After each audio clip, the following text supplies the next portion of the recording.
evening, Rockville. Today is May 4th, 2026, and we're beginning meeting 12-26. Please join me as you're able in the Pledge of Allegiance.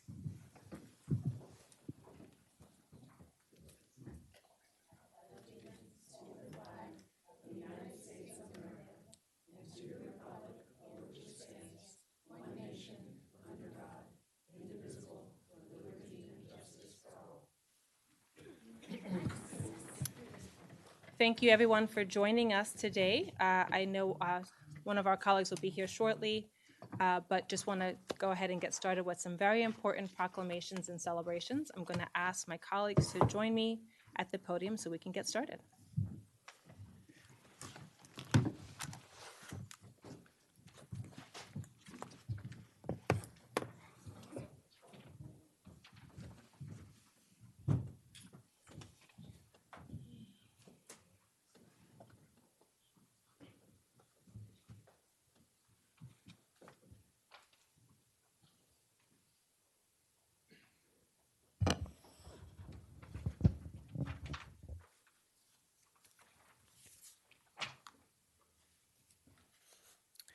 Okay, so thank you, everyone. We have many proclamations and celebrations today, so we're going to try to be expeditious but also celebrate our community.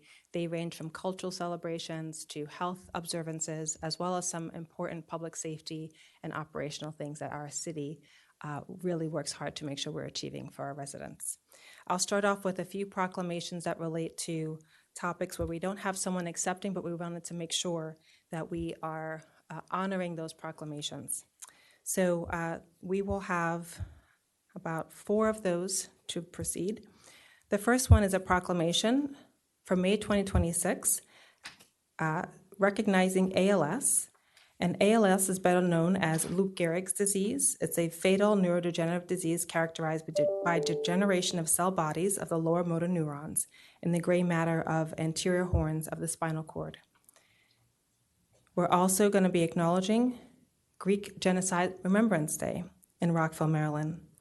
Whereas the city of Rockville is home to many, many diverse ethnic and religious communities who came to the United States seeking refuge from war, ethnic and religious persecution, and the genocide of the Anatolian Greeks, and is a tragedy that took the lives of an estimated 900,000 Greek people during World War I. And it is noted by scholars as the model used by the Nazis for the Holocaust. We also recognize Jewish American Heritage Month. Whereas Jewish American history commenced in 1492 with the expulsion of Jews from Spain, and this action set off a period of intense Jewish migration, seeking to escape the clutches of Inquisition. Some Jewish people in the 16th century sought refuge in the Calvinist Republic of the Netherlands, and hundreds of their descendants crossed the ocean to settle in the new Dutch colony of Recife in Brazil, where Jewish communal life became possible for the first time in the New World. We recognize Jewish American Heritage Month and the rich culture that it provides in the city of Rockville. We proclaim May 2026 as Lyme Disease Awareness Month in Rockville, Maryland.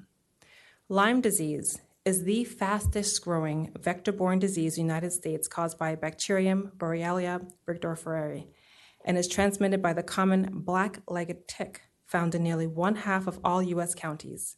And ticks that carry Lyme disease can also carry at least 15 other pathogens, many of them transmitted within minutes of being bitten, with one painless tick bite frequently resulting in multiple infections, including bacteria, parasites, and viruses.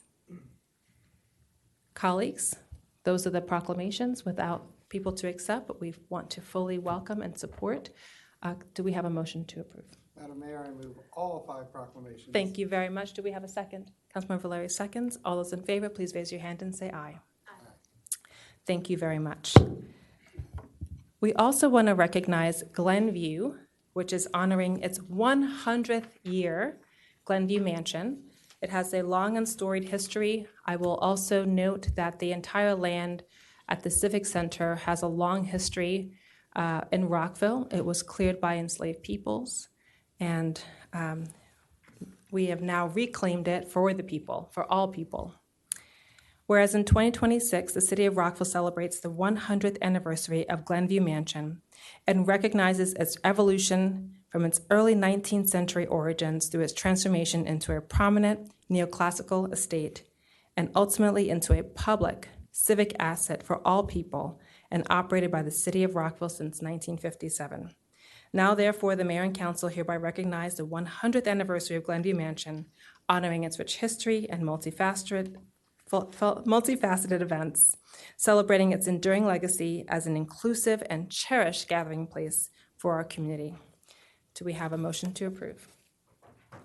Councilmember Jackson? I make the motion to approve. Thank you. Do we have a second? Second. All right. It's been moved. All those in favor, please raise your hand and say aye. And with that, I'd like to welcome the Recreation and Parks Advisory Board. And while she's coming up, please make sure that you check out our calendar of events. There are many activities happening to commemorate Glenview Mansion. Come on this side. Thank you. Good evening. Thank you, Mayor and Council, and all community members here. We invite the entire community to celebrate Glenview Mansion's 100th anniversary by attending a variety of events scheduled throughout the year. As part of this celebration, please join Glenview Mansion and Peerless Rockville for their co-sponsored speaker series event on May 14th at 7 p.m. at Glenview Mansion. This free event will feature a guided walking tour of the mansion along with light infringements. Thank you. Thank you very much. Come on, let's take a picture with you. And thank you for serving.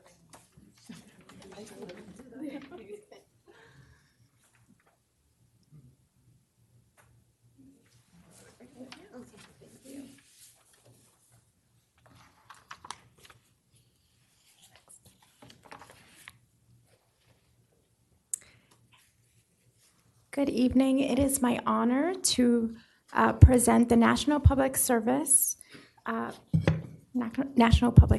Month proclamation. Whereas National Public Service Recognition Week has been recognized and organized annually since 1985 by the Public Employees Roundtable, PER, and its members' organization to honor the men and women who serve our nation as federal, state, county, and municipal employees. Madam Mayor, I move the proclamation.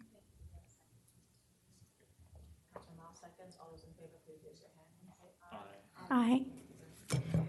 And I believe we have Farak Matite, our Assistant Deputy City Manager, to accept the proclamation.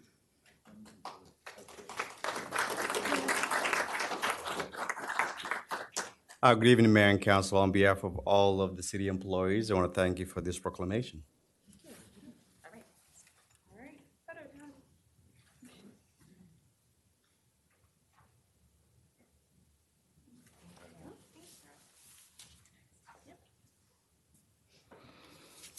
It is my distinct pleasure to give the proclamation for Police Week.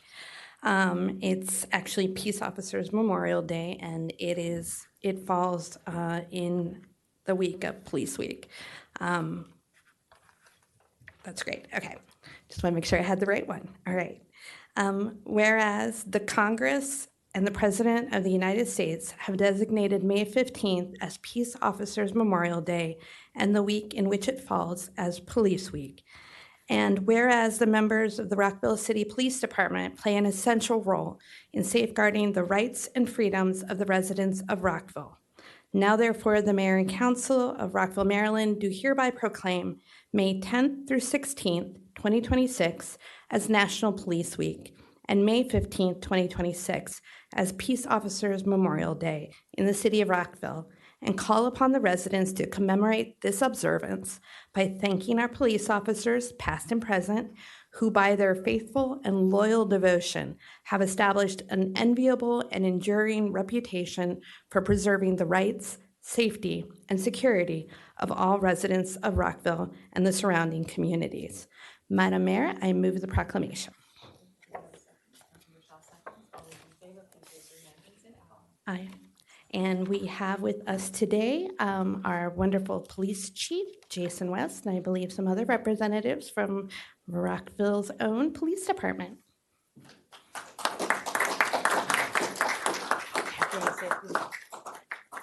Thank you, Mayor and Council, for recognizing Peace Officer Memorial Day and National Police Week. I personally have former friends and colleagues whose names are on the wall in the memorial in DC, who paid the ultimate sacrifice in the line of duty.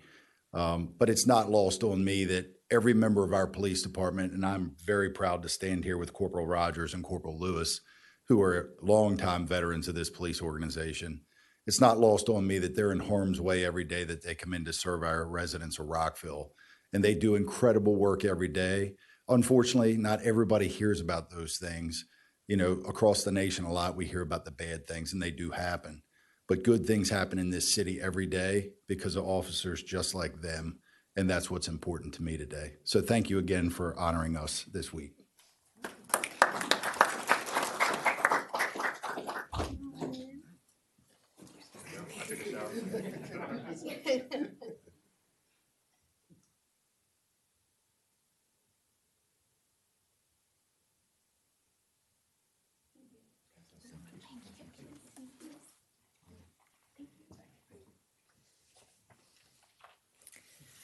Thank you. I will read the Women's Health Week proclamation on behalf of Councilmember Fulton.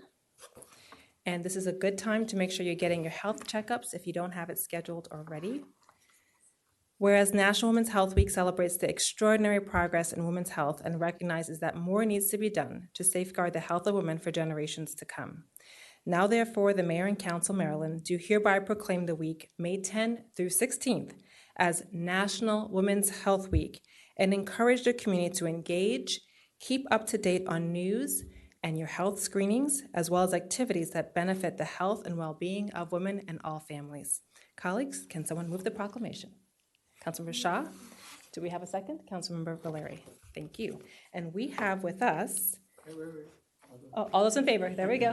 I got excited. Aye, all right. We have with us registered nurse practitioner, Abayomi Walker, welcome.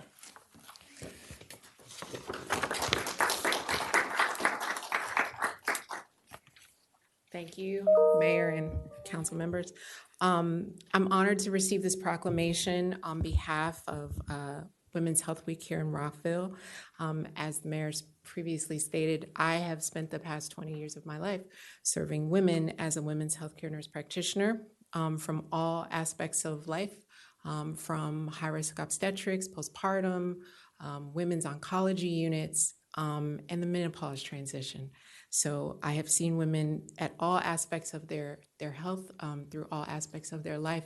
And as we approach Mother's Day, I would implore all of you to think about all of the women in your lives, including the woman that brought you forth, whether she is here presently on this earth or above us.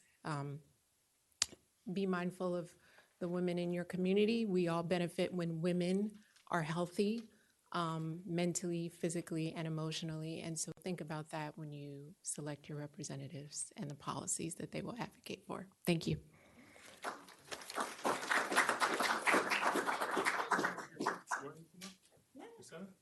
Oh, he was taking a picture. You want to come? Yeah, come. Good call, Dr. Miles. I'm excited to be here. Right?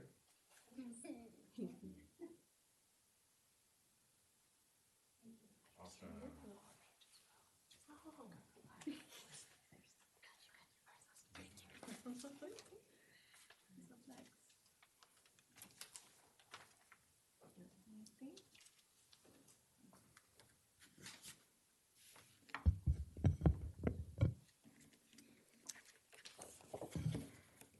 It is my honor to read the National Kids to Parks Day.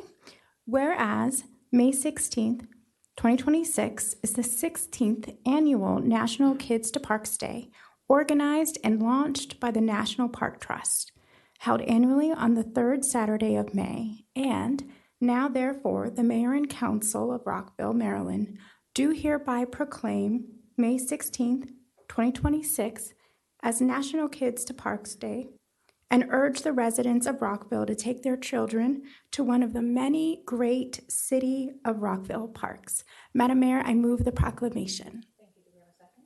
Dr. Miles seconds. All those in favor, please raise your hand. And we have Ms. Marcia Duma here to receive the proclamation from the Recreation and Parks Advisory.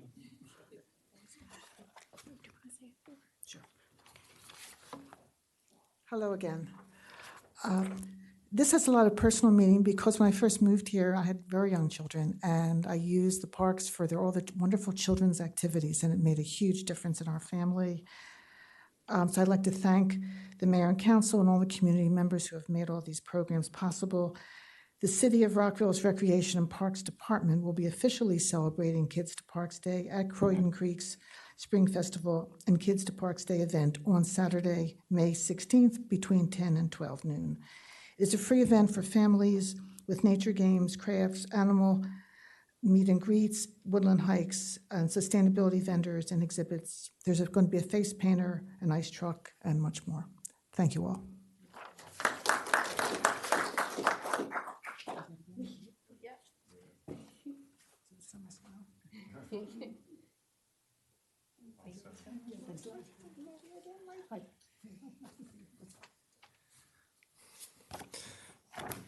So it's my honor to present the proclamation recognizing the Public Works employees, especially the amazing Public Works employees of our fair city. Whereas Public Works professionals focus on infrastructure, facilities, and services that are of vital importance to sustainable and resilient communities and to public health, high quality of life, and well-being of our residents' everyday lives. And now, therefore, the Mayor and Council of Rockville do hereby designate the week of May 17th to 23rd, 2026 as National Public Works Week in the city of Rockville and call upon all residents and civic organizations to acquaint themselves with the issues involved in providing public works services and to recognize the contributions which public works officials make every day to our health, safety, comfort, and quality of life. Madam Mayor, I move the proclamation. Thank you. Do we have a second? Councilman Valeri seconds. All those in favor, please raise your hand and say aye. Aye. Excellent. And now I believe we have Jim Woods from our Public Works Department to say a few words and accept the proclamation.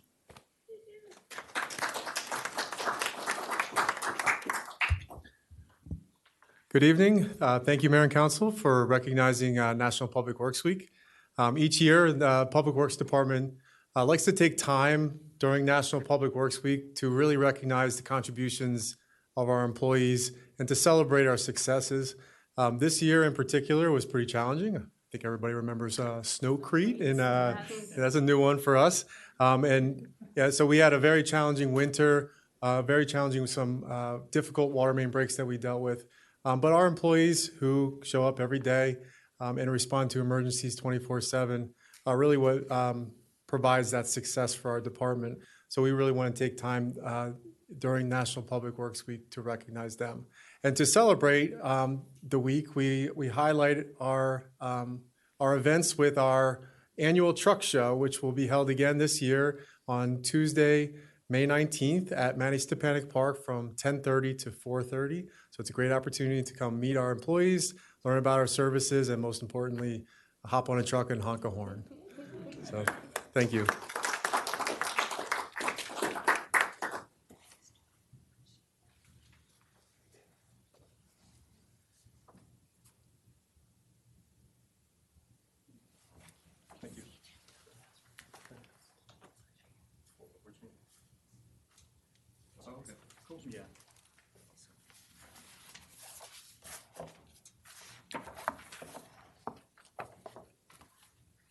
Good afternoon. Thank you for this opportunity, Madam Mayor. I get to read the proclamation with regard to Asian American and Pacific Islander Day. It reads as follows: whereas the Asian population makes up more than 20% of the Rockville population, according to the census data. Now, therefore, the Mayor and Council of the City of Rockville do hereby proclaim May 2026 as Asian American and Pacific Islander Heritage Month and encourage all residents to acknowledge, embrace, commemorate, and celebrate with this vital group of our population here in Rockville. With that, Madam Mayor, I move the proclamation. Do we have a second?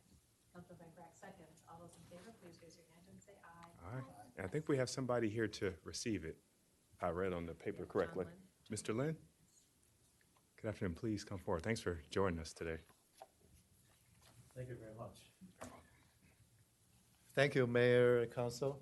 On behalf of the Asian Pacific American Task Force, I'm very honored to receive this proclamation. And if you haven't been to our Lunar New Year event, you miss a whole lot. We had the last one on February 21st. We have over 1,000 people attending, and we're going to continue doing that every year. And I hope everyone will be there next year in 2027. And I'm very proud to be an Asian American. I've been here almost half a century, and this is the wonderful city and the best place for Asian to grow the business and stay and grow the family. Thank you very much.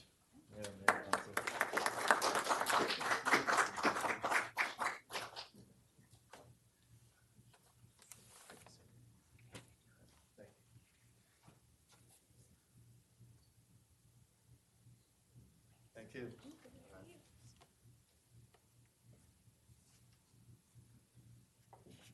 I failed to mention with the last proclamation, although I missed the Lantern Festival this year, we had another activity, I think it was soccer practice that night.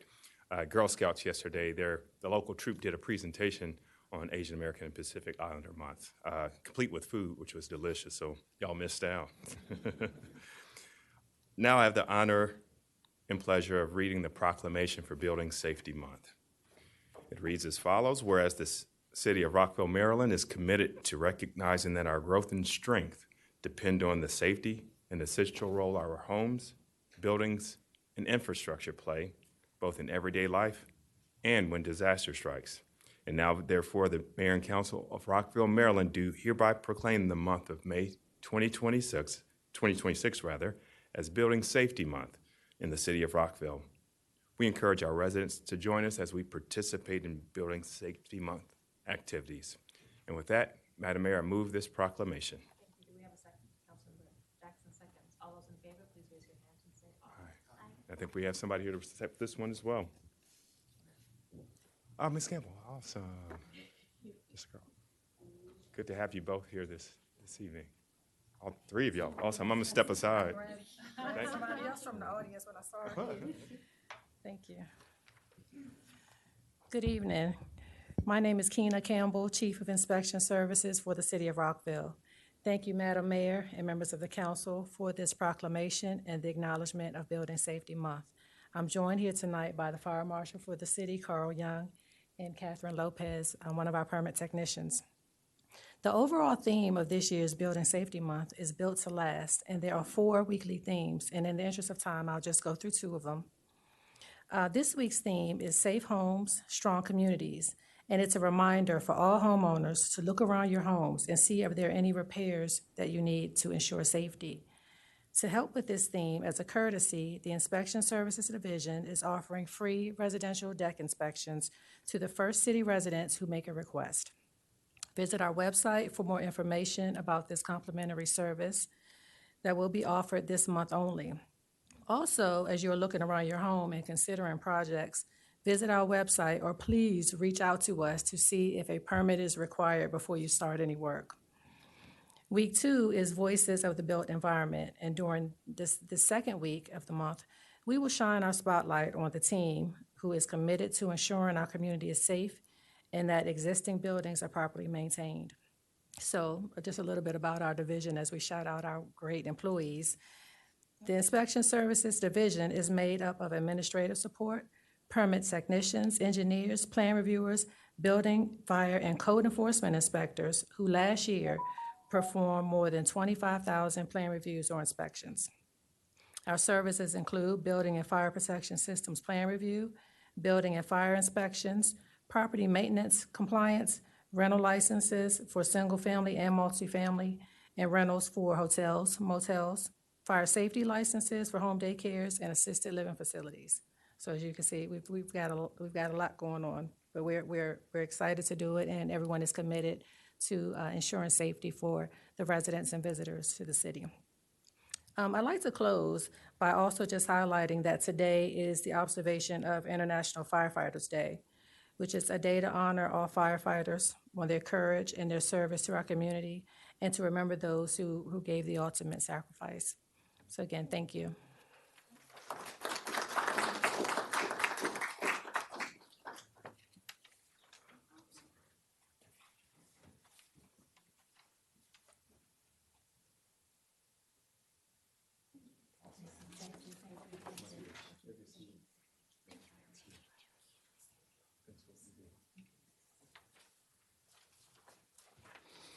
All right, I'm back up.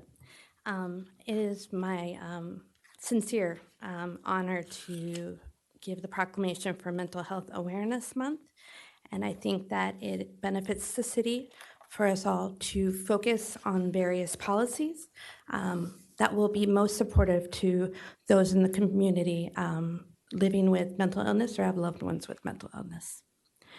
Whereas in May 1949, Mental Health Awareness Month was established by Mental Health America to encourage people to consider their mental health as important for overall health.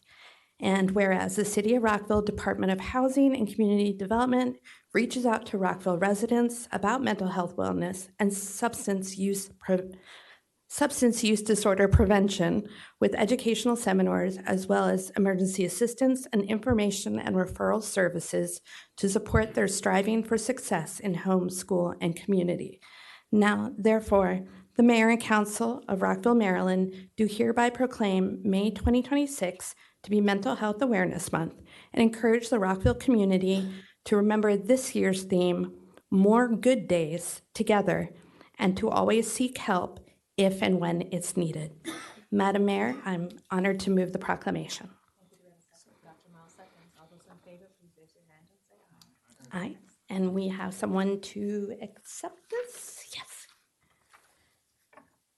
Oh, thank you. Corinne Beasley.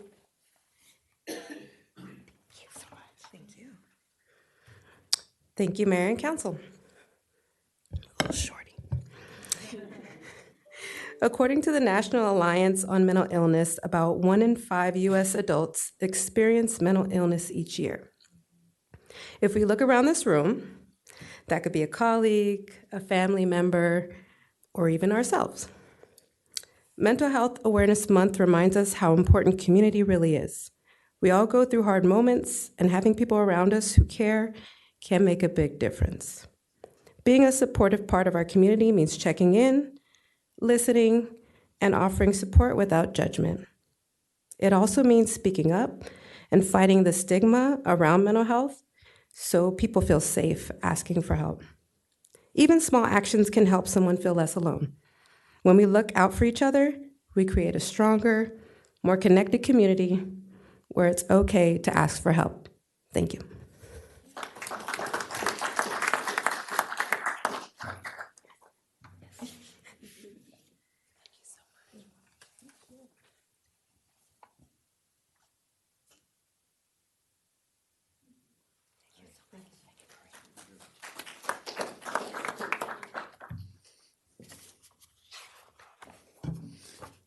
So it's my pleasure to proclaim this month, May 2026, as Older Americans Month in Rockville, Maryland.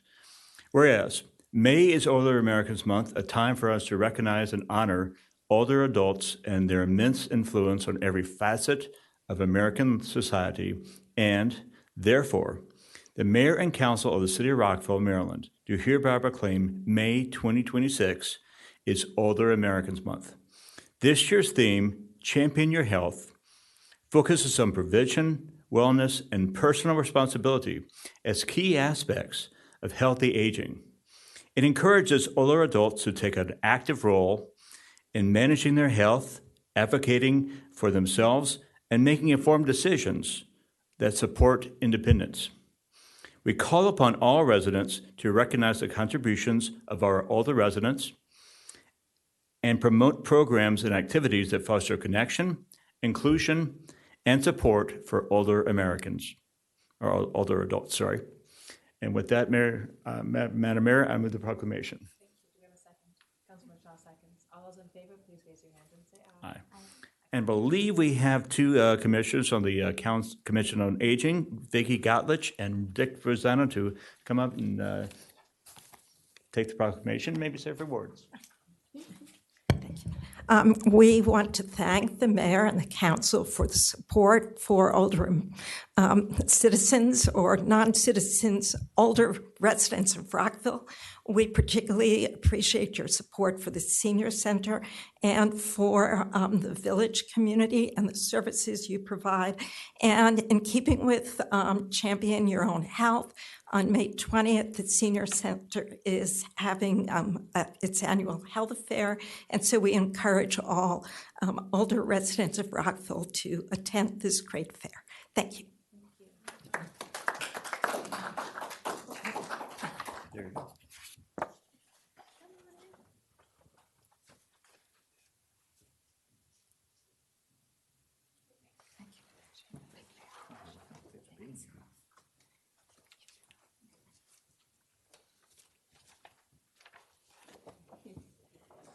So May is also National Preservation Month. Whereas May is designated as Preservation Month by the National Trust for Historic Preservation, this year's theme, All People Are Created Equal, is a national effort to recognize the individuals and organizations that pour their time, energy, and resources into protecting places and inspire others to do the same. And now, therefore, the Mayor and Council of Rockville, Maryland, recognizing that the efforts of historic preservation enrich our present and enhance our future, do hereby proclaim May 2026 as Preservation Month and call upon the community of Rockville to enjoy historic homes, sites, and landscapes. Madam Mayor, I move the proclamation. Thank you. Do we have a second? Councilmember Jackson seconds. All those in favor, please raise your hand and say aye. Aye. Now, I believe we may have people from the Historic District Commission or Peerless Rockville here. I don't see them. Okay, well, we welcome them to come to the clerk's office and accept the proclamation.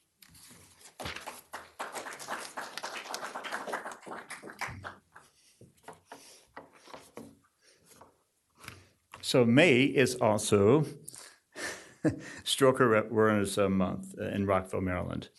Whereas stroke is a leading cause of disability and death, impacting individuals and families across the nation. And now, therefore, the Mayor and Council of Rockville, Maryland do hereby proclaim May 2026 to be Stroke Awareness Month and encourage the Rockville community to remember that this year's theme, Make May Purple, and act fast, that's F period, A period, S period, T period, and it means something. Go to American Stroke Association and look it up. I can't remember exactly what it means. And to always seek help quickly and immediately. Madam Mayor, I move the proclamation. All those in favor, please raise your hand and say aye. Aye. And I believe we have our own Mary Grace Sebo to come up and second the proclamation and say a few words.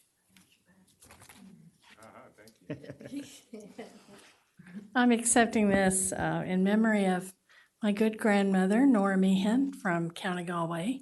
She was an immigrant and she died of complications of a stroke. We also lost my 66-year-old cousin this year, 2 months ago, to a stroke. Hit her fast and hard, and we're still kind of reeling from how quickly we lost her. So only 36% of people in the U.S. could recognize symptoms of a stroke. So I want to talk about that for a minute. The full phrase is be fast. Balance, if somebody's balance is off. If there are changes in their visions, that's eyes.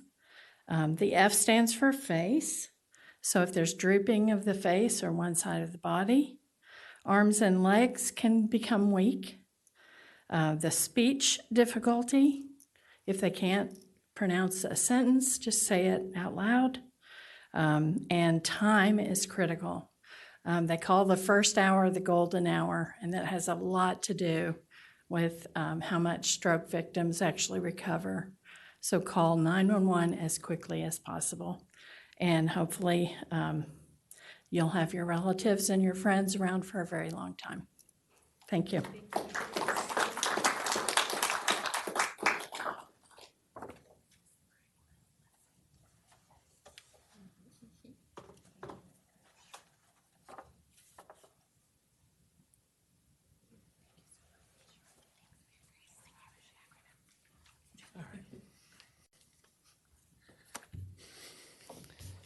And May is also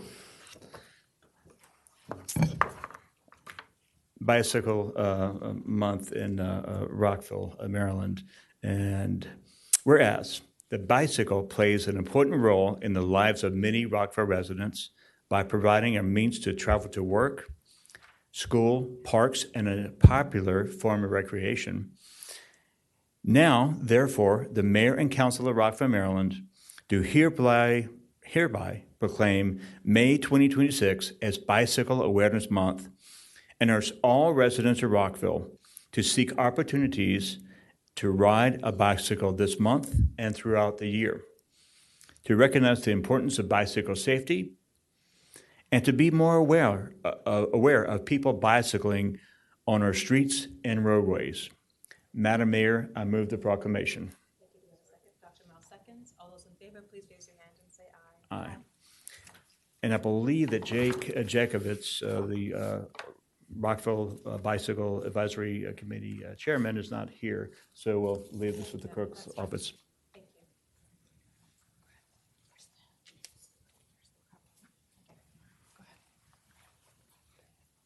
While we're getting set up, I'm very honored to be giving out the next proclamation. And this one is in honor of Taiwanese Americans. And, you know, I do love bubble tea. I love our bubble tea festival, but there's so much more as well. Wonderful contributions to the community from Taiwanese Americans. So I do want to note that, but I also wanted to note how much I love bubble tea. Okay, and they do. Whereas America has been continually renewed and enriched by the many different people who choose to come here and become residents. Each brings part of their own heritage to contribute to our common culture over time. Generations of Asian Americans have helped make America what it is today. Whereas more than 700,000 Taiwanese Americans live in the United States, with a significant Taiwanese American population in the city of Rockville.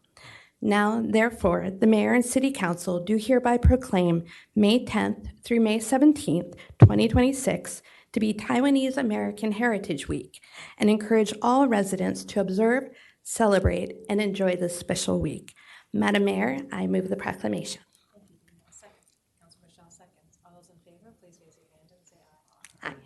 And I believe we have some very special guests to accept the proclamation. Thank you. We welcome it. We love a crew. Rolling with an entourage. Who would like to be first up?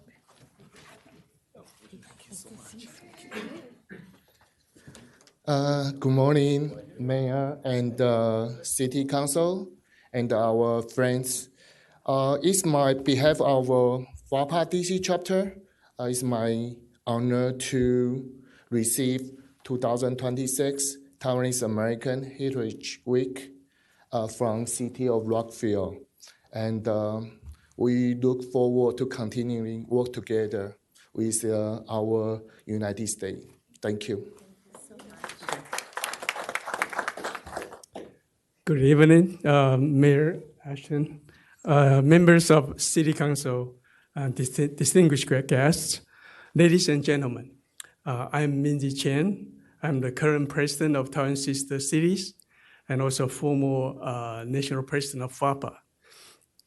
It is my great honor to stand before you today, express our sincere gratitude to your continued support of Taiwanese American Heritage Week and the Taiwan Bubble Tea Festival at Rockville.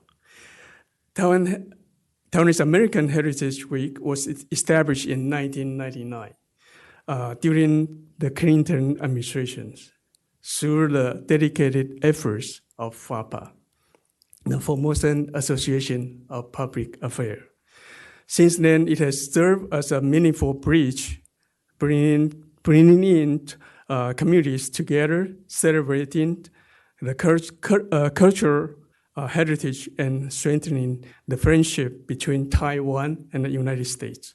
Your support has played a vital role in making this effort possible, especially the support from the city government and the RSCC.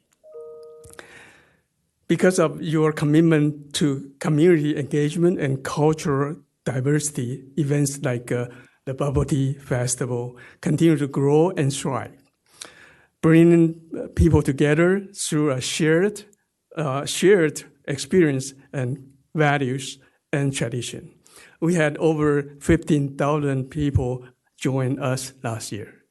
This year, we are very excited to announce that the Bubble Tea Festival at Rockville will take place on September 19, 2026. We hope to bring more people to join us. It promised to be a vibrant celebration of culture, community, of course, the beloved drink, bubble tea, and Taiwanese food, and that has connected people across generations and borders. We warmly invite all of you to join us for this special occasion, and your presence will mean a great deal to us and to the community.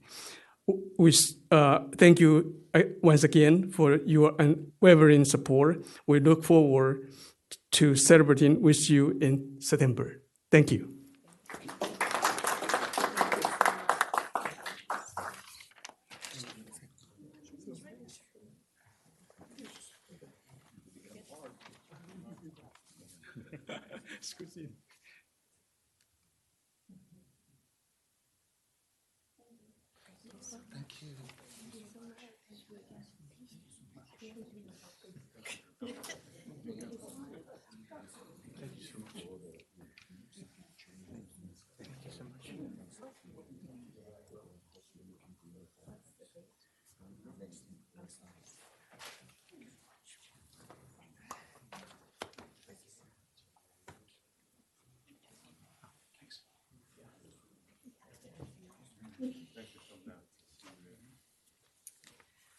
Thank you all for celebrating with us. I'll call this Mini May. There are a lot of celebrations of culture, of our infrastructure, of our quality of life, our people who help do all the work behind the scenes, as well as make sure you're taking care of your health. Thank you, all of you, for joining us, those online and those who are here with us in person. It means a lot that you take time out of your busy schedule to share your insights with us and to celebrate with us. We will be taking a brief break until about 6:30, and we'll then begin our meeting. Thank you all.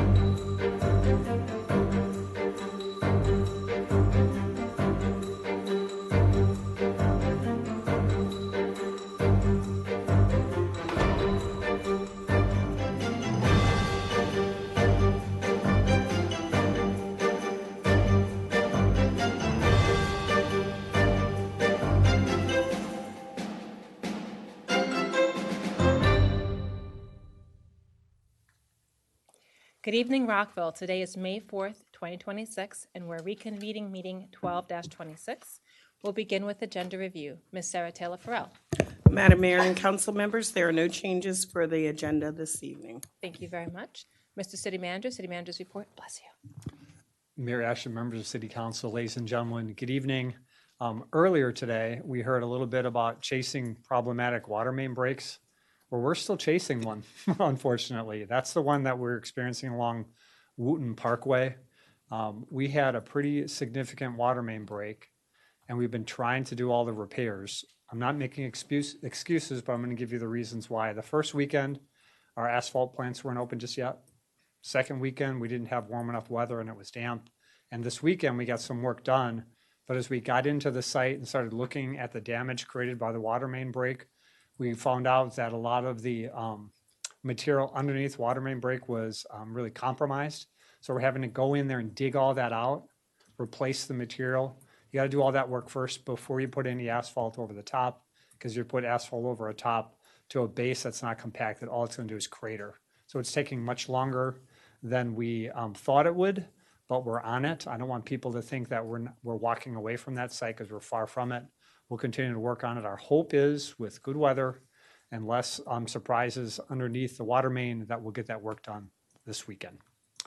On to better news. The summer program registration for Rockville residents begins tomorrow, May 5th at 8:30 a.m. I know people get excited and anticipate that, so I want to remind everybody. And then new for this year, we're going to have Thursday, May 7th is for general registration for non-Rockville residents. So again, Rockville residents are getting priority. And then lastly, and this is great news, the summer concert series at Town Square is all set, and we hope people come down and enjoy those really nice musical events. That's all I have, Mayor. Thank you so much.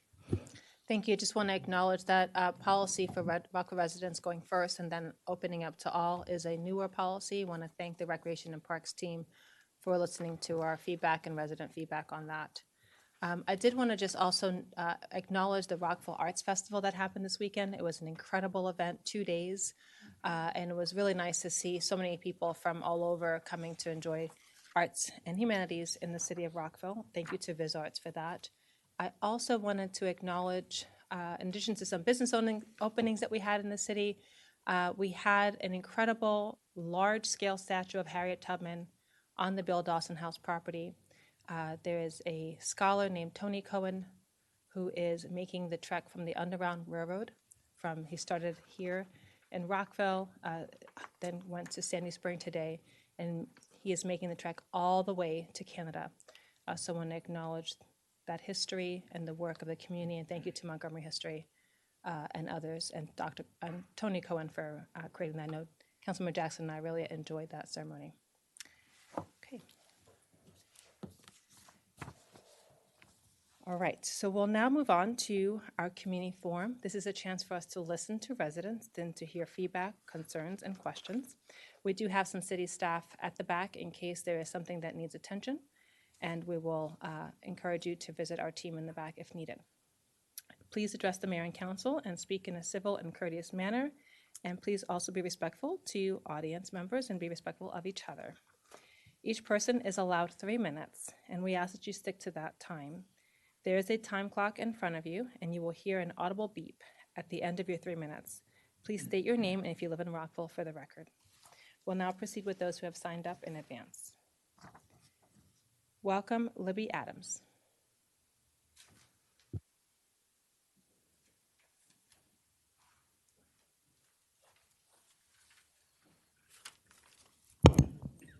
Hello, I'm back again. Everybody knows my story, so I'm not going to share it again. I'm just going to, kind of break it down. It's been 332 days since I found toxic black mold in my apartment. It's been 308 days since the city came to inspect it. 247 days since the apartment was forced to do an actual mold test and my family was sent to a hotel. We have been back, we were sent back 158 days ago, which means we spent 72 additional days in an apartment with toxic mold after the city inspected it and said it was cleared. It has been 178 days since they sent an email saying that their industrial hygienist said that our belongings needed to be cleaned. It's been 86 days since we've abandoned our apartment. 146 days since Barry did the reinspection, clearing our apartment. I did a test 40 days ago, shared the results with you guys, 33 days, showing toxic mold, active mold growth. I've been back here, 3 times since then. 28 days since I asked for an inspection, 21 days since I asked for a follow-up, and then finally I heard from Barry, but it's been 20 days now since I've heard from him. I haven't had any update or nothing. And it's been 27 days since landlord tenant wanted me to sign a release releasing the apartment from all of their responsibility. I don't feel like my family should have to sign anything in order for the apartment complex to be held responsible for what is obviously their responsibility. There is a Mold Protection Act in Maryland, which means the Rockville City has to follow it, yet I don't see anything being done on behalf of that. My test, which I shared with you guys, indicated that the mold was in the HVAC system, which means that it is spreading to everybody else there. Still, nothing is being done. So again, I am here to present myself to Rockville residents as an advocate. It is time that we come together to speak up on the ways that we're being taken advantage of and require you guys to actually do something to help us, because I'm not the only one. I'm just the only one here. And you guys know that. I've pointed that out so many times. So I got 20 seconds left. My phone number is 657-855-3194. I can be reached at Fields of Rockville Complaints at Gmail, Mold in Rockville City at Gmail, and Mold in Gaithersburg at Gmail. I urge everybody to reach out to me so that we can come together and hopefully have something done. Thank you. Thank you. We have Cassidy Ayers.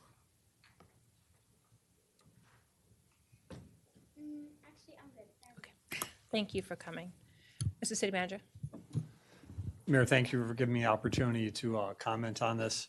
We do appreciate Ms. Adams coming forward and expressing her concerns. We acknowledge and understand that a lot of the concerns she has is due to a disagreement between her and her landlord. It's an unfortunate circumstance, to be sure. City of Rockville staff have been out to the site and all through the building on multiple occasions, done a number of different inspections. If additional inspections are needed out at the site, we're certainly willing and able to go out there and conduct those inspections wherever possible. If Ms. Adams wants to talk to a member of our staff, we can get those scheduled. We're happy to do that. We appreciate it. Thank you. T's very much. I'm sorry, did I get a rebuttal, what he said? You can meet at the back with Mr. Matite. We have Inspections are nice, but if you guys Deborah are gonna Moore is enforce the next. codes, then there's not really a point. Ms. Moore is virtual. All right, let's go. Oh, hi again. Hello, can you hear me? Yes, we can hear you. Okay, very good. Good evening. My name is Deborah Moore. I am a Rockville citizen, and I am here representing the Human Services Advisory Commission. It is my honor and pleasure to thank this body for the funding provided in the FY27 budget for caregiving organizations. Funding for these organizations has always been a priority item of consideration. Given the times we're currently finding ourselves in, the need for this funding is more paramount than ever. Thanks to the continued leadership this body has demonstrated, in addition to the generosity of our community partners and to the City of Rockville residents, this much needed funding continues with an eye towards continued advocacy for those who need it. Whether we're talking about housing or medical assistance, food security, or the myriad of other areas this funding addresses, funding levels in the FY27 budget continue to show strong advocacy for the need to keep these organizations going. Again, on behalf of the Human Services Advisory Commission, we give our sincere and hearty thanks to you for continuing your tradition of strong, robust support for those often referred to as vulnerable in our community. Thank you for your time. Thank you very much. Good job. Thank you. That exhausts the list of those who have signed up in advance for community forum. I'd like to open the floor to see if anyone else would like to speak. And also to note that we have a public hearing. Thank you for working on the AV.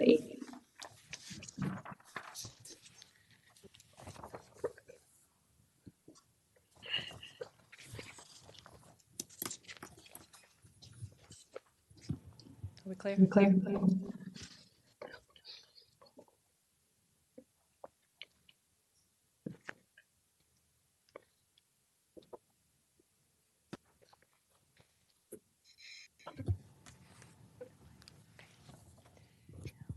We'll now move on to agenda item 9A, which is consent agenda. If everyone at the dais can just check your computers and make sure that you are on mute. Thank you. Okay. Agenda item 9A, adoption of a resolution to designate Cindy Walters as acting city attorney. 9B, authorization for the city manager to approve public improvements easement associated with sidewalk maintenance on lots 6 through 8, Shady Grove Neighborhood Center. That supports our Vision Zero efforts. 9C is a resolution amending the master fees for community planning and development services and public works and stormwater management monetary contribution rates that was discussed during our budget work sessions. We have item 9D, which is the authorization for the city manager to execute the moderately priced dwelling unit homeownership program agreement and approval of authorization for the city manager to execute the declaration of restrictive covenants for Village at Upper Rock Development between the Mayor and Council of Rockville and Toll Mid-Atlantic Company, subject to approval as to legal form by the city attorney. That is the creation of new moderately-priced dwelling units for ownership in the city of Rockville, and you can learn more on our site. 9E, adoption of a resolution to establish the service charge rate for municipal refuse collection and to establish a charge for unreturned refuse and recycling carts pursuant to Section 20-6 of the Rockville City Code. Agenda item 9F, adoption of a resolution to declare the official intent of the Mayor and Council to reimburse expenditures for certain projects from the proceeds of tax-exempt obligations under the U.S. Treasury Income Tax Regulation 1-150-2. Item 9G, adoption of a resolution to close completed capital improvement program projects.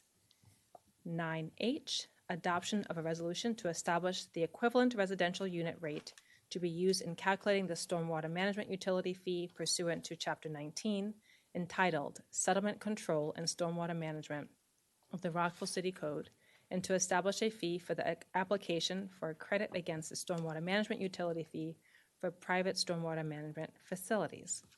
Those are all of the consent items we have. I would like to ask if colleagues have any questions or would like to pull any before we move to accepting a motion for approval. Councilmember Valeri. Yes, Madam Mayor, I'd like to pull item C, please. Thank you. Do you want to ask questions first, or is that something you want to vote on separately? Can I do both? Can I ask Yes. questions and, okay. Okay, all right. So, colleagues, can we approve all of the rest? Is everyone okay with? All right, would you like to make a motion to move the other items? Madam Mayor, I move the following items on the consent agenda. A, adoption of resolution to designate Cynthia Walters as acting city attorney. B, authorization, etc. D, E, F, G, and H. Thank you. Do we have a second? Councilmember Shaw seconds. All those in favor, please raise your hand and say aye. Aye. Excellent. Thank you. It's unanimous. Please proceed, Councilmember Valeri. Sure. So on the master fees, I know that we had we talked through some of these during our budget work session. Do the fees, as noted in the consent agenda item, do those reflect all the changes that Mayor and Council agreed upon? They do. Okay. I think I'll just put a pin. I think it's always helpful. We can't always redline things. I know it's very tough when we don't have apples to apples, but when it takes a little bit of time to determine whether or not a change has been reflected in a new, even if we just got like a quick summary, this, and this, I think that would be helpful. In addition, if there are items that we didn't have a discrete straw poll to, that would be helpful as well. I just wanted to note that procedurally. To the point of some of the concerns that I saw in the consent agenda item, I saw that the fence/small accessory fee remains at $100, which shows an increase of 150%, a jump on a routine homeowner permit with no phase-in. Is that accurate? That's correct. Okay. Madam Mayor, for that reason, and I think there are some other questions as well. I think there was a significant change in the annexation fee that I don't recall us having that conversation at all. So for that reason, Madam Mayor, I would like to maybe go back to the drawing board on this item, get a little bit more information, particularly as it impacts residents. I'm hesitant to pass this on consent. So if my colleagues would agree to that, I know I've personally heard from residents on the fence fee, and that is a significant increase. Thank you, Councilmember. Mr. Mihalik, I know I also personally raised and some others about some of the increases in fees. We worked to try to get things under double digits. There's some that were still higher. This is one of them. Can you just provide some background to the mayor and council as to the rationale? And I also will just note that when we talked about in the future, picking some more targeted areas to do comparisons with, and then also considering the fact that there's an automation fee, find ways to compare more apples to apples. So Mr. Mihalik, if you could please provide more context. Thank you, Mayor. Yeah, when we originally presented the entire fee schedule to council at a work session, there were a number of comments from the body. The body clearly gave direction, the majority, for us to take another hard look at it. We did, went back, took a fine-tooth comb through it all, came back with a number of recommendations which significantly lowered a number of those fees. We thought that the fees, as adjusted, were in very good order. Heard from the majority of the council as a follow-up that those fees are good. In the future, if you want us to call out and try to do the best we can to show how the fees would change, we can certainly do that. And anytime you guys have a question about a fee in advance of the meeting, if you give us a heads up, we're happy to do that research. But the feedback tonight's very helpful.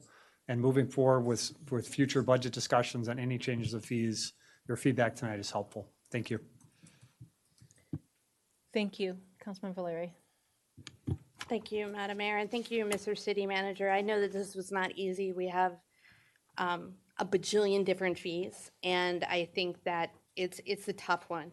I think also it's a tough one for residents right now, in particular, with the situation that we're all facing as a society, as residents, for us to put that sort of burden on them when I don't really see the good cost benefit analysis to the increase in that. I know it seems like small potatoes and maybe worth it to wait, but for residents right now to have a year of spending $100 on a fence permit when that is clearly above the Montgomery County fee, I feel that is it's outsized, and I'm really curious about that. Similarly, I don't recall the conversation about the annexation fee change, so I would be interested if you have, and I definitely heard your answer on the fence. On the annexation, non-residential fee, was that something that got adjusted since March 9th?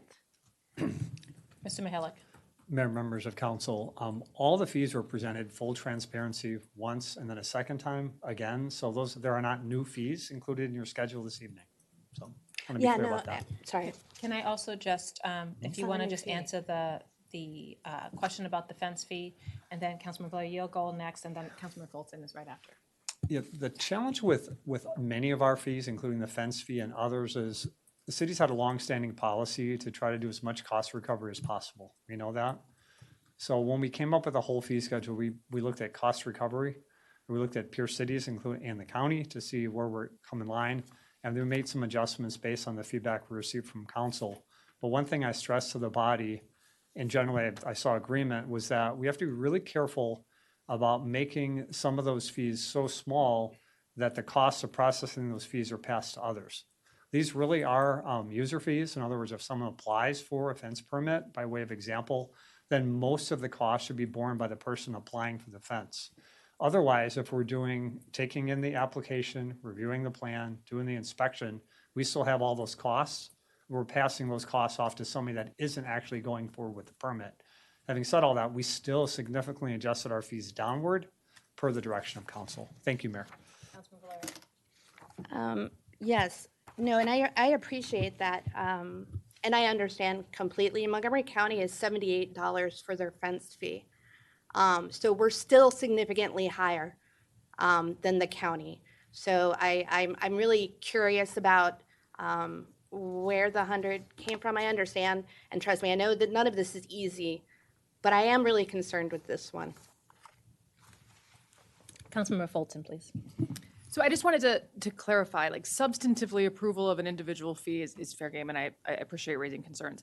But just from a procedural perspective, we have seen the full fee schedule 2 times. We have never straw polled individual fees the same way we do not straw poll individual line items on a budget, like, or every little tiny thing that happens here. So I just don't want to set the expectation of the public that we would be straw polling all elements of a package that we are approving. It's incumbent upon us to have read it and raised questions. But I'm fair game to discuss any of the individual fees, but from procedurally, I just wanted to be clear about that.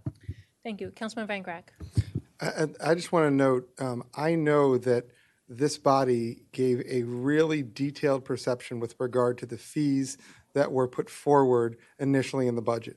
And I know that I want to really note that staff did a extremely diligent effort to focus on those fees that would be most importantly focused on residents, as well as focused on broad-based development that would be potentially by square footage, which could be significant. I know that not all of them were reduced, but I know that staff did a, Mr. Mihaly can correct me if I'm wrong, staff did a really detailed analysis to try to determine what fees we've been doing to the point where we've been losing money on doing those efforts, and that you guys went through and really did, as I understand it, when it was presented the revised determination, that you really took it down to where even in some of the other revisions, we're essentially losing money on those efforts. Do I have that kind of recollection correct? Yeah, you're exactly right. We went, the entire team, Public Works, CPDS, Finance team, my office, went through all the fees, received clear direction from council, had taken another hard look. We did come back, lowered a ton of the fees to the tune of $642,000. So big change. So I just want to say I really appreciate the effort that you took back. You really took the mayor and council's feedback to light. To staff, I know really worked. And while I know it wasn't perfect because there are still fees that we really need to recover where we had really been on the opposite direction, I just want to note that I really appreciated what staff did and appreciated the revised effort, which really put into chart where you've reduced it in comparison to prior years. Mr. Mihaly, can I just ask a question about this? There were some significant increases this year. I know that we pushed back and you came and evaluated and we had to make some changes in the budget because of it. I know that we have to do cost recovery, but just to confirm, this was your big update. You will not be coming back to us next year with a bunch of increases. Is that correct? Generally speaking, there may be some adjustments, but Yes. Generally speaking, you do not anticipate a push for major fee increases. This is a one-time review that you're trying to look at all of them and make changes, just so the body's aware of where we are in the cycle.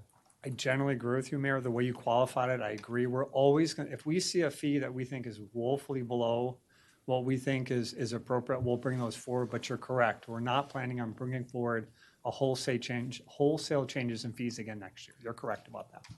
Okay, thank you. And I will just say, when you look at the fees next year, and again, we're delivering a budget without any tax increases. I know that there are discussions in other jurisdictions about that. Will you also factor in that there is an automation fee? So if you're comparing a fee, you also have to add our automation fee to another jurisdiction. Understood. Yes. Thank you. Councilman Valeri. I have a procedural question, and maybe this is for Ms. Walters. If there is one fee that perhaps some of us have very strong feelings on, could the rest be passed on consent and then that one voted on separately, or how would you know what I'm saying? Like, am I making sense? I don't know if I'm making sense. You're asking to, and it's not, we don't typically will pull one. That's one why I was fee at this wondering. point. Yeah. But I Just will let the curious. city attorney answer the question.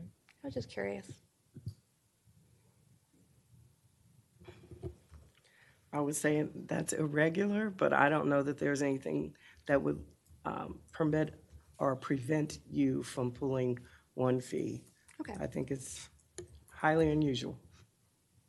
Highly irregular. I appreciate it. And thank you. And thank you to Mr. Mihalik. I know that a lot of work was put into this. I just don't want us putting any more fees than we have to on residents' backs. Mr. Mihalik. Just seems minor, but I think it is really important. Adopting the budget tonight, there's multiple pieces and parts. Everything has been woven together very carefully based on a series of work sessions that we've had with the council, including the last meeting, the work session, where we balanced everything out to the penny. I'm obligated to present you guys with a balanced budget. We've done that. So even taking out one fee, we have to remember it's not just one fee for one person, it's one fee, and then we have to project how many permits would not be then charged the similar fee, and that leaves a bit of a hole in our budget. So I just want to be clear about that. It's not major, but it is. Yeah, thank you. I will just note that I did not like all the fees. I appreciate the body weighing in, and we removed or reduced significantly many of them.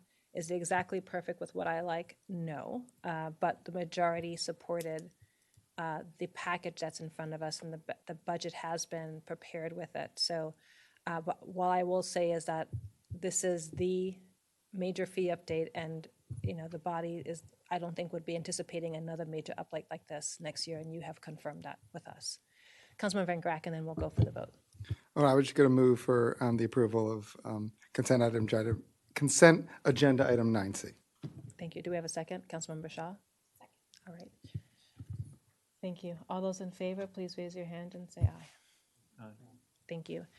And those who oppose, thank you, and no abstentions.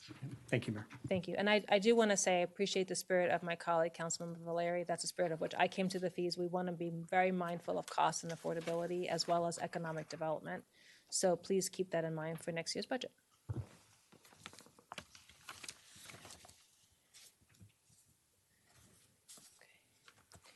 So we are now moving on to a public hearing, and I want to encourage staff to get in place for this public hearing. It is for the zoning text amendment TXT 2026-00271, the draft zoning ordinance, mayor and council applicants. I want to welcome Holly Simmons, Deputy Zoning Manager from the Community Planning and Development Services, as well as Evan Johnson and Jim Wasilick. Welcome. And also, if you could just make sure you're clear about what we're accepting feedback on. I know there were 2 hearings last time. Thank you for your guidance. Absolutely. Thank you, Madam Mayor, and good evening, members of the council.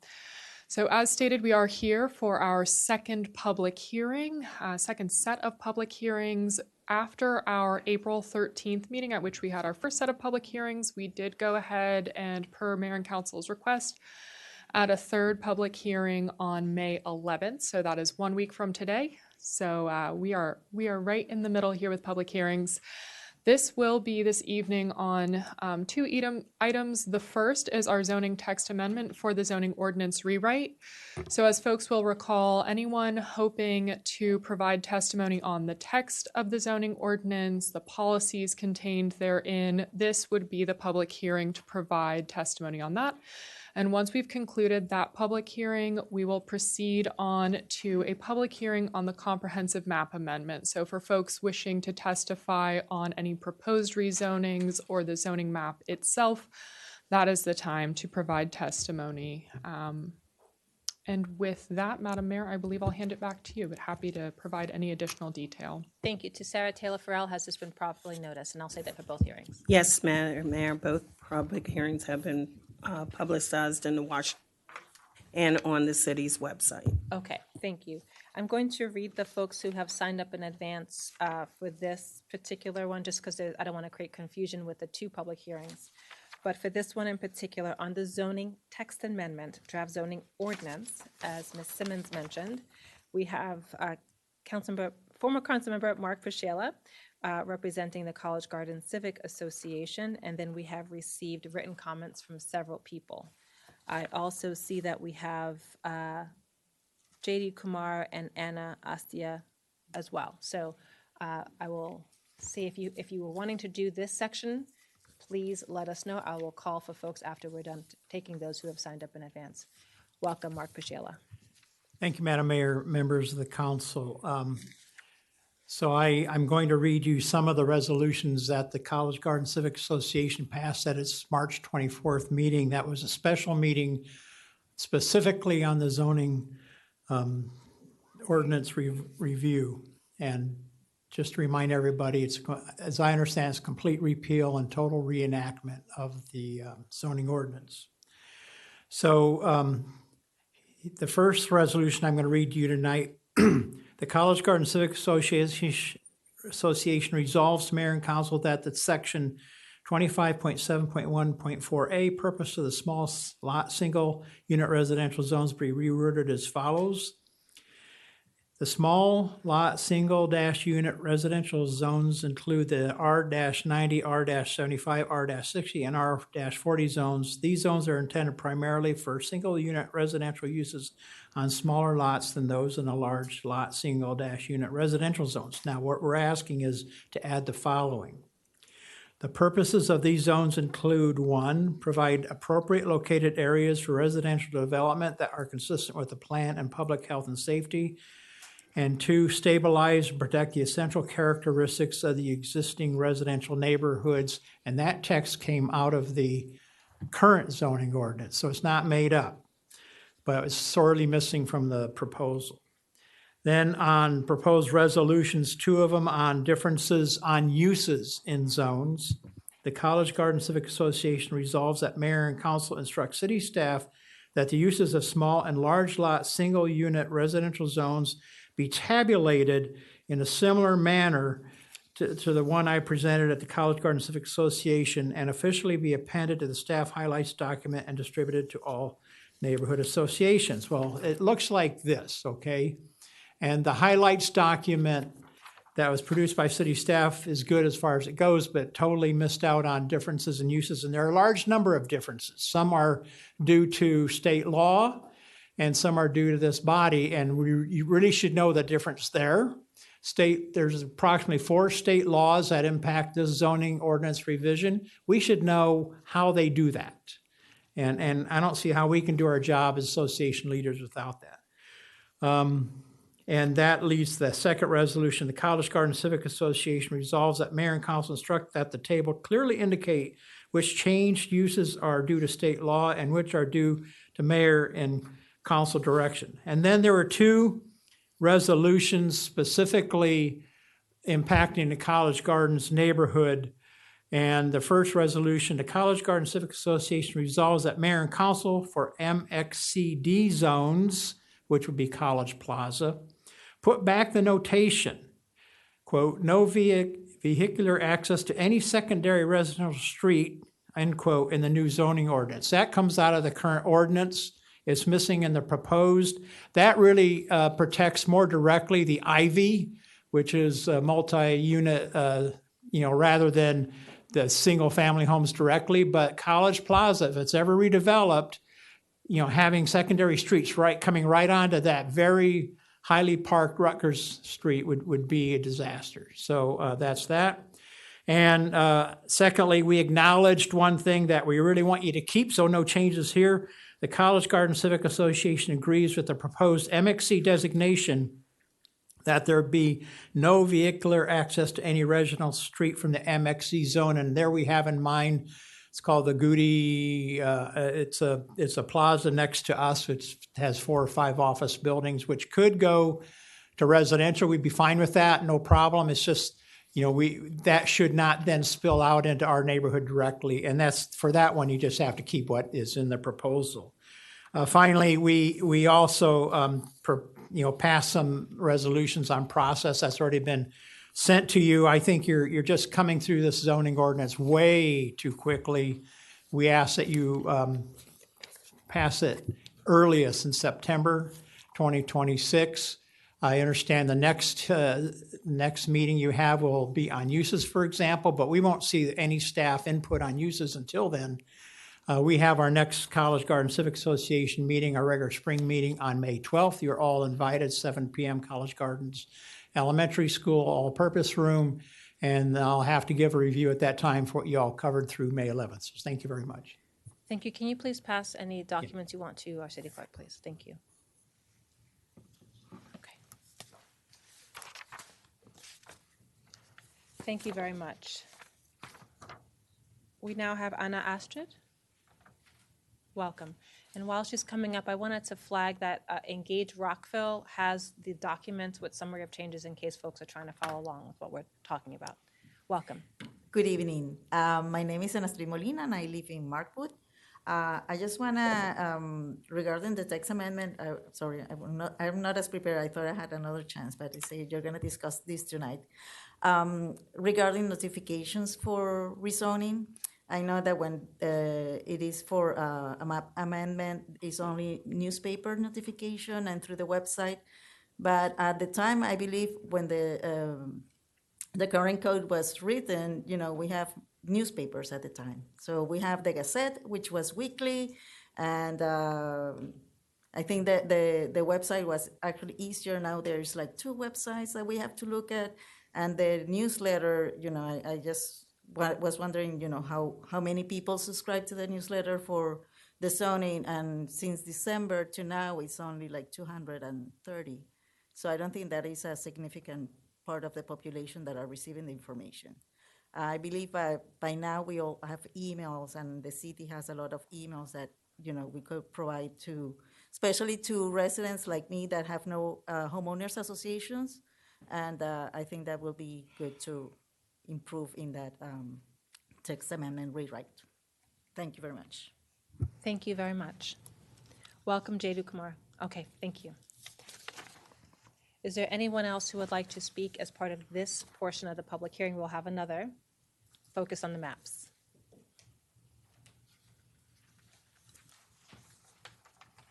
Okay, thank you. I'll turn it back to staff. Is there anything you want to say before we move on to the next one? No, you're perfectly fine to move on. Okay, thank you.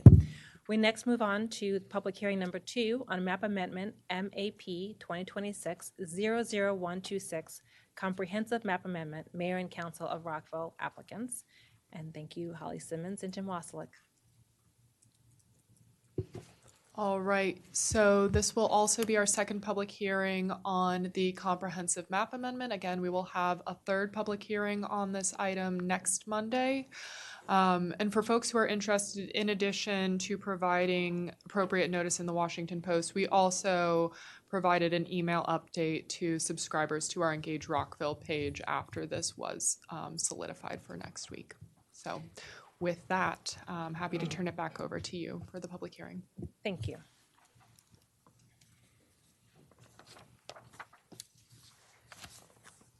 I'd like to open up to Alex Belida. You're first, followed by Tanya Rakovskaya. I apologize. Good evening. I'm Alex Belida, resident of Newmark Commons since 1985, and I want to extend my thanks to you, all of you, for your understanding as we have appeared here before you time after time to express our concerns about the original proposal to rezone a small parcel of land next to us, RMD 25. We're grateful that you have agreed there should be a much lesser level of development density and that there should be no direct road link between that plot and our community except for emergency access. Now, on behalf of the residents in Newmark and Markwood who have discussed the various new options that have been presented by the planning staff, we would urge you to specifically adopt RMD 10 as your final zoning decision. At the same time, we would ask you to limit building height to no more than 40 feet. This is the solution most compatible with our community and would provide for a better quality of life for the new residents of that plot. Now, I want to acknowledge the planning staff's willingness to offer options that vary from the comprehensive plan recommendation and the Planning Commission's efforts to respond to our concerns. Thank you all. We also welcome the contribution of the attorney for the plot's owner for advancing the idea of emergency access only through Newmark and Markwood. But today, we've heard some suggestions that because he advanced this idea, we should accept a higher density level like RMD 15 and taller height limits. Please don't do this. While we support the goal of increased housing, we still consider this level of development incompatible with our neighborhood, as well as with the plot's heavily wooded terrain and wetlands and the noxious proximity of I-270.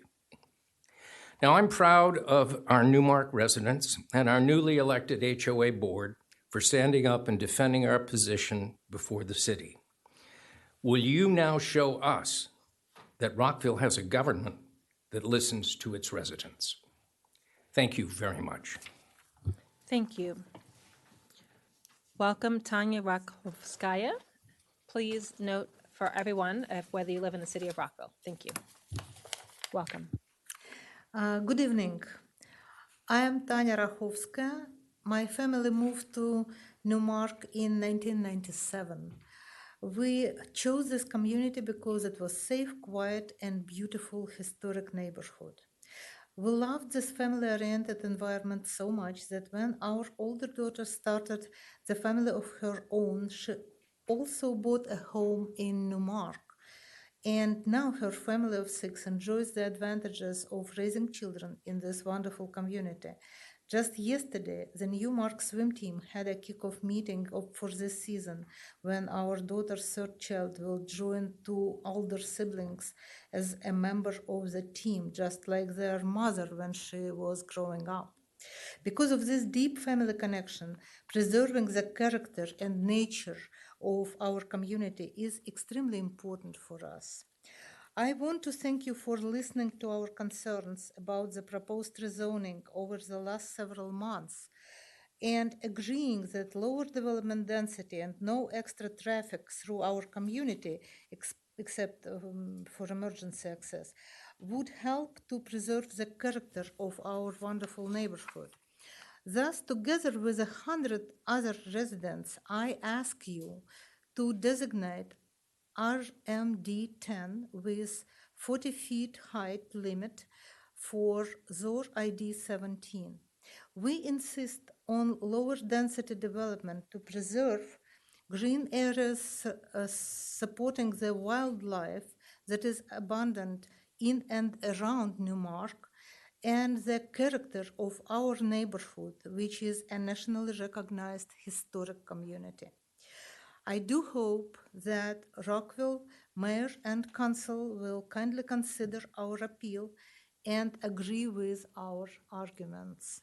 Thank you for your time and consideration. Thank you very much.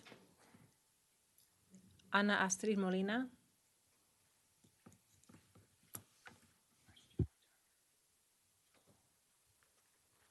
Good evening again. Good evening again. My name is Ana Astrid Molina, and I have lived in Markwood for over 30 years. I deeply value this opportunity to speak to you, and I urge you to reject the RMD 25 rezoning for parcel SOR ID 17. I want to thank you, Mayor and Council, for recognizing that Markwood lacks an HOA and that our residents were not properly notified or involved in the conversations. We appreciate your suggestion of lower density designations like RMD infill or RMD 10, including a buffer close to Newmark Commons and Markwood and a greater allowances closer to Tower Oaks. We support the proposal that primary access must be through the contiguous Tower Oaks planning development confirmed by Mr. Commoners, restricting Don Mills Court only to emergency vehicles. This, along with pedestrian walkways, allows for growth while maintaining the safety and cohesion of our neighborhoods. To that end, we will be requesting further clarifications from staff on the specific height and massing examples for these different designations. There is a sacred reason for this high density that is unsuitable. Research written by Julianne Manning and published by Montgomery History in 2025 has revealed that the numbers of burials at the Poor Farm is far higher than previously thought, with 231 confirmed and an estimate over 1,000 remains. For the first 100 years, no records were kept. The most vulnerable residents, the poor, the elderly, and those with mental illness, were buried in unmarked grave because they have no other recourse prior to Social Security. This site also holds the remains of John Dix and Sidney Randolph, victims of the 19th century lynchings. I hope that the city will commit to identify these remains and treat them with respect that were they denied in life. A respect that was missing when the 100 remains were previously relocated to Parkland Cemetery. Finally, we must address the noise pollution. Even with traffic is restricted through Booton Parkway, noise of future residents will directly impact Newmark and Markwood. Currently, the high noise levels from 270 and nursing home traffic is cumbersome. My backyard wall and fence currently bounce and amplify the noise. So on days with a heavy nursing home activity, it is impossible for me to work from home, forcing me to find quiet at the library. I ask you to honor the dignity of those buried there and the safety of those living here. Please prioritize our shared history and our quality of life over high-density development. Thank you so much. Thank you. Welcome, Lori Krug.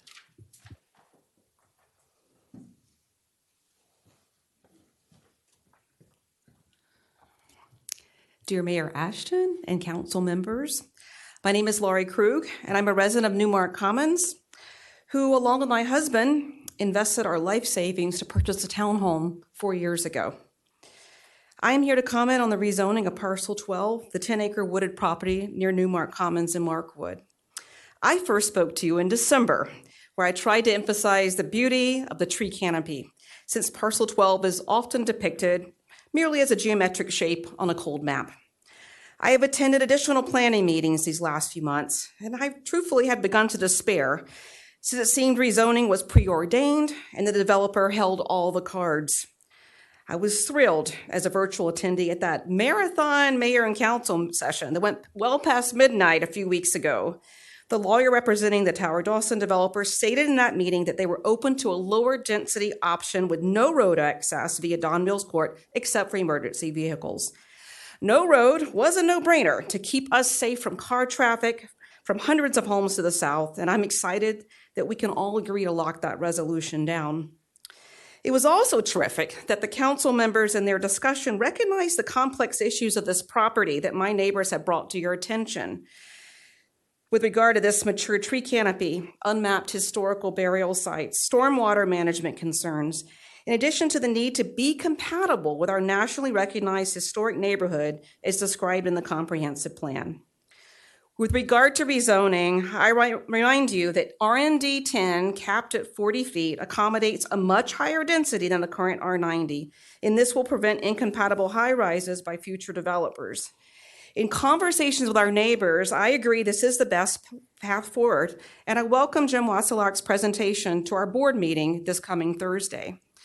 Please keep compatibility, history, environmental impact in mind as you consider one of the last intact parcels of mature canopy in Rockville.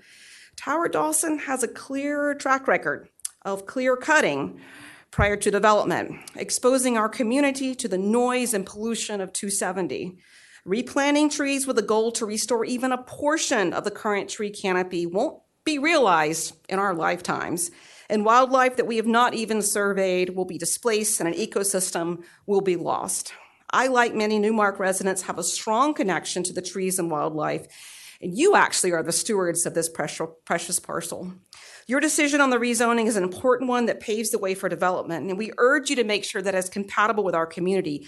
We will stay engaged well after the zoning decision is finalized to monitor the details of development, and I hope to help position Newmark as a partner when planning pedestrian walkways to connect their new homes to our highly prized footpaths as a conduit to schools in Rockville Town Center. Please, RMD 10 at 40 feet. Thank you for engaging with us.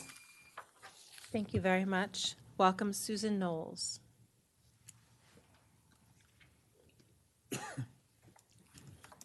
Hi, Mayor and council members. My name is Susan Knowles, and I am a resident of Newmark Commons.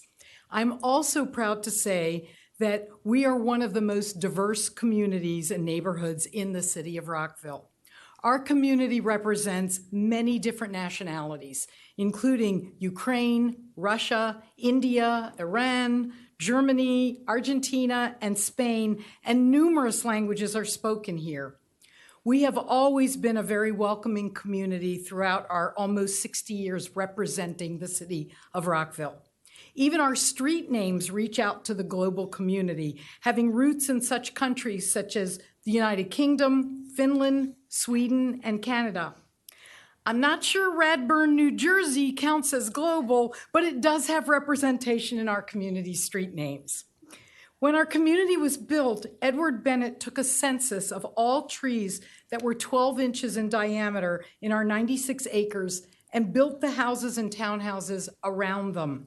We appreciate the zoning plan that now realizes how important it will be to preserve as many trees as possible in this 9.7 acre plot of land adjacent to Newmark, lessening the environmental impact to our neighborhood, Markwood, and the new homes that will be developed. We appreciate the addition of access for walking and biking into our neighborhood, which was discussed at the last work section. We already are a bike route to Dogwood Park, and I know that some of you already ride your bikes or take leisurely strolls through our neighborhood. Please continue to work on creating a new neighborhood with density RMD 10 with a 40-foot height limitation, keeping it compatible in relation to established neighborhoods and the property's proximity to I-270. We appreciate you listening to all of us as we represent the neighborhoods surrounding this undeveloped parcel. Thank you for your time, and as you continue to meet with us in person and listen to our concerns. It is appreciated and shows that your constituents still have the power to make things happen for the betterment of the city of Rockville. Thank you. Thank you very much. Welcome, Julia Binder. Good evening, Mayor and council members. My name is Julia Binder. I'm a newly elected member of the Newmark Commons HOA Board. Part of the reason I earned the highest number of votes among the candidates is because of my involvement in the group that opposes the plan for rezoning ZOR ID 17 to RMD 25. I want to thank you for making time to listen to the hundreds of residents of Newmark Commons and Markwood in taking the first steps towards supporting the health and safety of our communities. It was an unexpected and gratifying surprise to hear your discussion on April 13 and to learn that the majority seems to support the RMD 10 designation for the 9.75 acre Tower Dawson property. Thank you for touring this parcel with us, taking meetings with us, listening to our testimony, and reading our letters. I'm very grateful for your consideration of the voices of your citizens in addressing our concerns about pedestrian safety, environmental impact, Montgomery County history, and respect for sacred grounds in weighing your decisions. Mr. Wasilak has asked to meet with the Newmark HOA Board this week to present the latest discussion by the mayor and council on the proposed rezoning of the adjacent 9.75 acre parcel and allow him to gain feedback for you. I trust your tentative approval to permanently block vehicle access to Newmark Esplanade, Don Mills Court, except for emergency, fire, and city vehicles, will be reflected in the final plan. I urge you to replace the RMD 25 zoning recommendation with the less dense and 40-foot height limited RMD 10 designation, enabling development of additional housing, of a type and height that is compatible with surrounding neighborhoods, as well as preserving at least some of the tree canopy to filter air pollution, decrease stormwater runoff, and preserve a habitat for wildlife. Thank you. Thank you. Welcome, Pat Reber.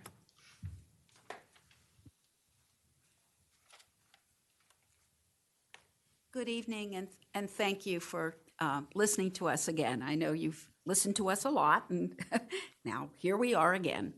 My name is Pat Reber. I have been a resident of Rockville since 1985. My husband, whom you heard earlier, and I raised 3 children there. I wish to explain why so many residents of Newmark Commons and Markwood are advocating for the RMD 10 zone for this plot. We are 100 people working actively on this issue. 2/3 of our more than 400 households, including Markwood, are represented on a petition we circulated last year opposing RMD 25. It has about 700 signatures.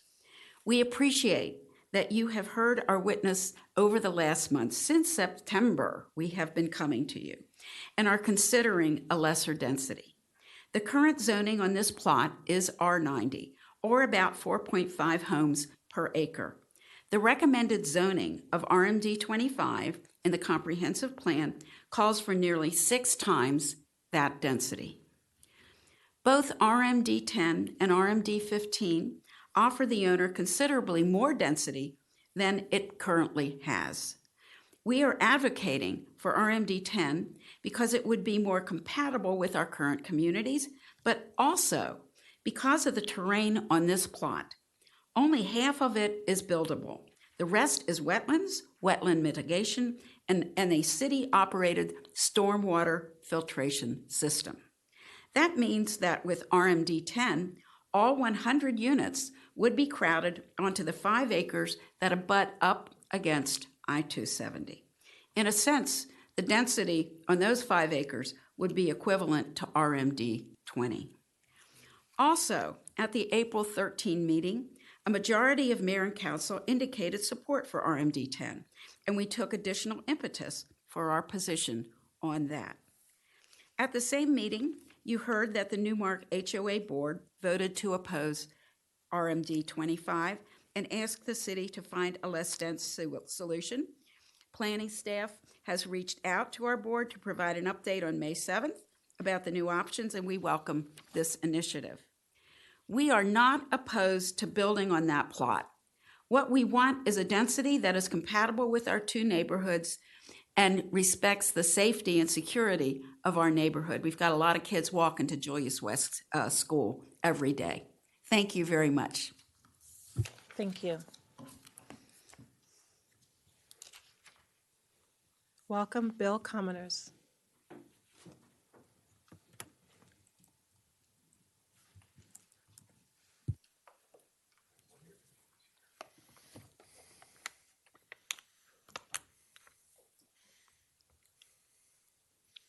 Good evening, Good evening, Mayor Ashton and members of the council. My name is Bill Commoners, and I'm here representing Tower Dawson LLC, the owner and the original developer of Tower Oaks Planned Development and the former school site that you've been hearing so much about for so long. My comments tonight relate to that former school site. The owner has always been supportive of the recommendation in the comprehensive plan and carried forward by the staff to rezone the property. But as a compromise to address the concerns expressed about the staff's recommendation, Tower Dawson supports the rezoning to RMD 15, a 40% reduction from the density originally proposed with the RMD 25. The RMD 15 zone is the best alternative in our view within the context of the choices of zones that are available to consider in the comprehensive map amendment. Tower Dawson believes that the RMD 15 will both address concerns about density while also supporting the city's efforts to increase the housing supply. Tower Dawson believes that this is a feasible alternative that can strike a balance of the greatest range of choices of unit types and sufficient density to support economic feasibility, while protecting community concerns and being coupled with the access restrictions that everyone seems to agree on. Tower Dawson notes that the appropriate route of access to serve the property will be from the land within the Tower Oaks planned development, located to the south, rather than from the abutting community. The only connection would be for emergency access. Higher density under the RMD 15 presents an opportunity to achieve economical development of the property. The significant development costs can be spread across a greater number of dwelling units, and the combination of the density potential with the RMD 15 coupled with access from the south and emergency access only from Don Mills Court finally makes development of the property feasible to consider. It is not a guarantee, nor is the density to be achieved a guarantee. It is an opportunity to apply subject to a plan, which would then be reviewed by the city staff with their normal rigor.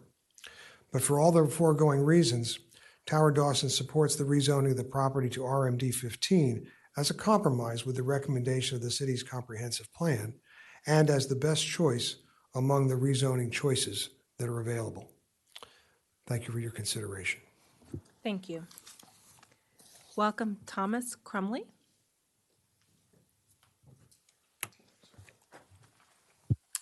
Good evening, Mayor and Council. Thank you very much for hearing me. Thank you. I've been able to meet with a couple of you about this issue. I am a member of the Newmark Commons Board of Directors. I've lived in the neighborhood since 2021, and I never really got involved in local politics until I attended a virtual zoning meeting last fall. So that was my entry. And I'll say it, I've always wanted to say this, but I've always thought that the city's plan was very logical on its face. Higher density near nodes of transit and commerce and shopping centers. But I still don't see the logic of having high density housing near Newmark Commons. But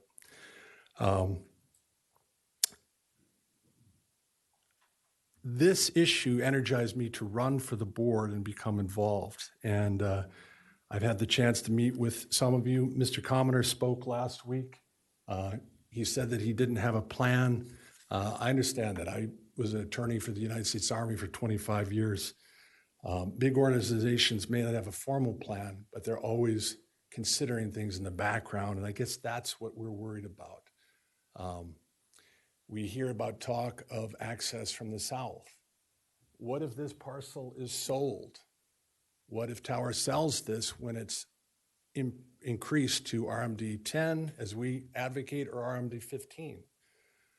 Will the access have to come through Don Mills Court? I'm not a real estate lawyer, but will it be subject to something like reverse condemnation? So that's the city attorney's job, but that's something that concerns us. Most of us love or like that development that they've built. It's very handsome, it's very nice. We believe that we can work with them, but we would ask that there's be a greater amount of transparency, a greater amount of contact, that they reach out to us and talk to our group, our neighborhood. And so that's what I wanted to say. Thank you for your time and consideration. I know this is a difficult issue. There's a lot of passion. And I believe we have a very thoughtful group of neighbors that want to provide more housing. They just don't want to have a very high dense traffic and all the other attendant issues. Thank you very much. Thank you. I see Jadu Kumar is on the list, but I don't see him in the room. Is there anyone else who would like to speak? Okay. Thank you to all who have testified and shared your feedback. I know we've also gotten written testimony, and we appreciate all the input. I'd like to turn it back to staff. If you could share a couple of closing comments about public hearings and when people can participate again and how they can share their feedback. Certainly. So we do, as I mentioned previously, have one additional public hearing coming up next Monday. And we also will have a work session later this evening for folks who are interested, particularly in the changes from the old ordinance to the new ordinance when it comes to our Articles 1 through 5. I'm sure it will be an engaging conversation. And we also at the end of this work session, probably would like to discuss with Mayor and Council the potential of bringing this particular rezoning back for discussion at next week's work session. That is something that we do not currently have outlined a time slot for it over the course of the next 3 work sessions, tonight, next week, and the following week. So we do want to make sure that there is time to discuss that proposed rezoning. And as a number of our residents did mention during their testimony, Mr. Woslak and I are planning to attend the Newmark Commons Board Association or board meeting this coming Thursday. And we are also working to connect with Mark Wood regarding the same. Thank you very much. So you heard it here. There will be another public hearing on May 11th and work session on that date. We also have one scheduled for May 18th. That is work session number 4. Please look at Engage Rockville. Per our request, last time staff included the full document plus a red line version. And then I just wanted to note the feedback of our residents, given the how far-reaching this is in terms of the city. I know I heard something, a couple of hundred people on our registration list. If we could get the confirmation as to how many people are on that newsletter, and perhaps considering to actually send it broader to the Rockville Reports list, given that this is a citywide initiative. Yes, absolutely. And we do regularly update through Engage Rockville. We've had notices in every single monthly Engage Rockville since I think January, and we also do push them out through the online version as well. I believe there's actually an update in this week's Rockville Reports. Excellent. Thank you very much. Okay. We're going to come back to this very topic, but we are moving on to our work session regarding budget. We have an action item, actually. So those who are interested in this topic, please stay tuned. We'll come back. We do have to take care of our budget to make sure our city can operate effectively and efficiently. So we're now moving on to agenda item 11A, adoption of an ordinance to appropriate funds and levy taxes for fiscal year 27. I'd like to welcome Kim Francisco, Deputy Chief Financial Officer in our Finance Department, as well as Stacy Webster, who is the CFO and Director of Finance. Welcome. Good evening, Madam Mayor and members of the council. Tonight's action represents the culmination of a thoughtful and public FY 2027 budget process. Staff appreciates the Mayor and Council's leadership throughout the process, including the clear direction provided through multiple work sessions, public hearings, and budget discussions. The ordinance before you appropriates funds and levies taxes for the FY 2027 operating and capital budgets. It reflects the direction provided by the Mayor and Council and maintains the city's real property tax rate at 29.2 cents per $100 of assessed value, a rate that has not increased since 1995. The personal property tax rate also remains unchanged. The adopted budget totals $186.8 million across all operating funds and includes a $125.6 million capital improvements program. These investments support core services, infrastructure, public safety, parks, utilities, community services, and long-term capital needs. I'd like to recognize the Mayor and Council's continued commitment to community engagement. This year's process included 4 public hearings, proposal project submissions, written testimony, a community budgets priority survey that received 537 responses. That level of participation reflects both the strength of Rockville's civic culture and the Mayor and Council's commitment to making the budget process accessible and transparent. The final budget adjustments also reflect a balanced approach, responding to community and stakeholder feedback, incorporating updated revenue assumptions, supporting community services and enrichment grants, and adding funding for a city placemaking plan. This budget advances equity through affordable housing, recreation assistance, community safety, and neighborhood services. It supports environmental stewardship through climate, stormwater, recycling, fleet, and building energy investments. It also reinforces Rockville's economic stability by maintaining a flat property tax rate while continuing to invest in infrastructure and economic development. Thank you. To conclude, we are very grateful for the Mayor and Council's careful review, thorough questions, and continued support throughout the whole budget process. We're also thankful for the leadership and direction provided by our city manager, Mr. Mihalik, as well as the contribution of our budget team behind me, Mary Sue Martin and Dan Chambers, the city's executive leadership team, and the department staff who helped build the operating and CIP budgets. With that, Mayor and Council, we respectfully recommend that you adopt the FY27 budget ordinance by two motions. The first, to amend the ordinance as shown in Attachment 1, seconded and passed, and the second, a motion to adopt the amended ordinance, seconded and passed. That's all. Thank you. Thank you. I want to extend a huge thank you to you all for coming together with a very robust budget, but one that keeps our future in mind and doesn't just think about what we want today, but really plans for the future.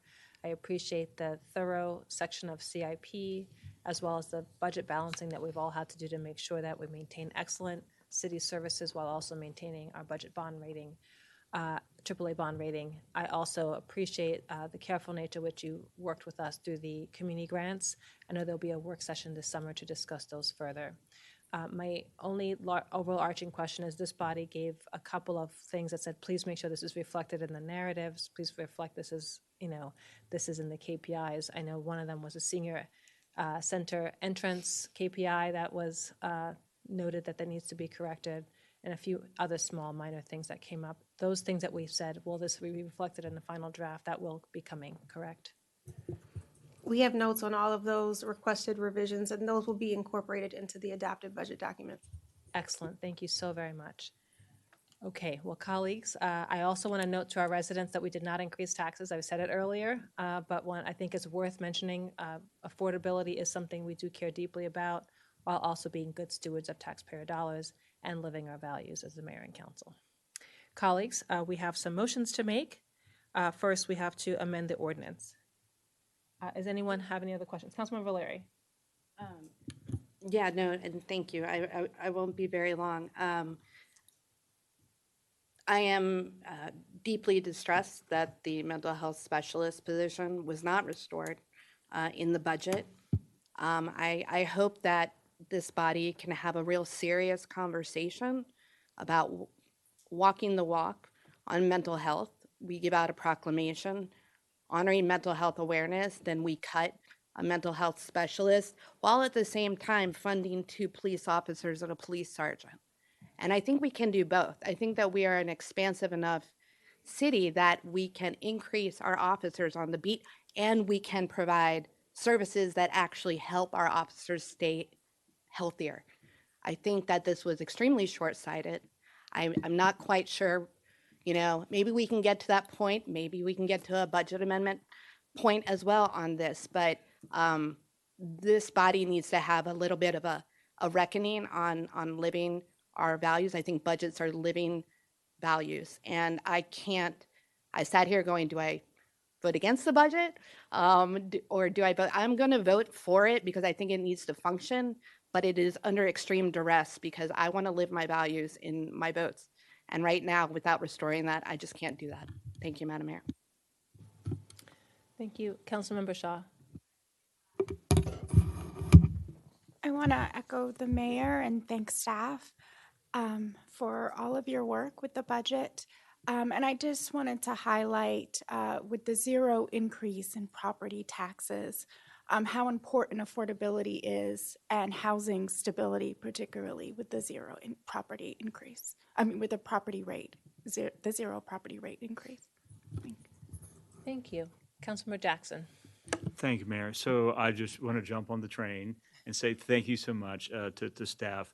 This year is my 3rd budget, and this process has been even smoother than the past 2. And I think that's a testament to your diligence in crafting something that really takes it apart bit by bit and walks us through it, and so that we and the general public can understand it, digest it, and really get to the crux of the matter. And also the engagement that you have done was fantastic. The survey, talking to people, really does make a difference to our residents. They know that they can propose CIPs. They know that they can talk about services they need or services that they like. And I would be remiss not to say that I really do appreciate you monitoring the economy and what's going on with the state government and the county government and the federal government. And looking at that and making sure that we're protected, that if there is a downturn in the economy, that we noticed it and we're not playing catch up, which is a really good thing to have. So I just want to say thank you to that.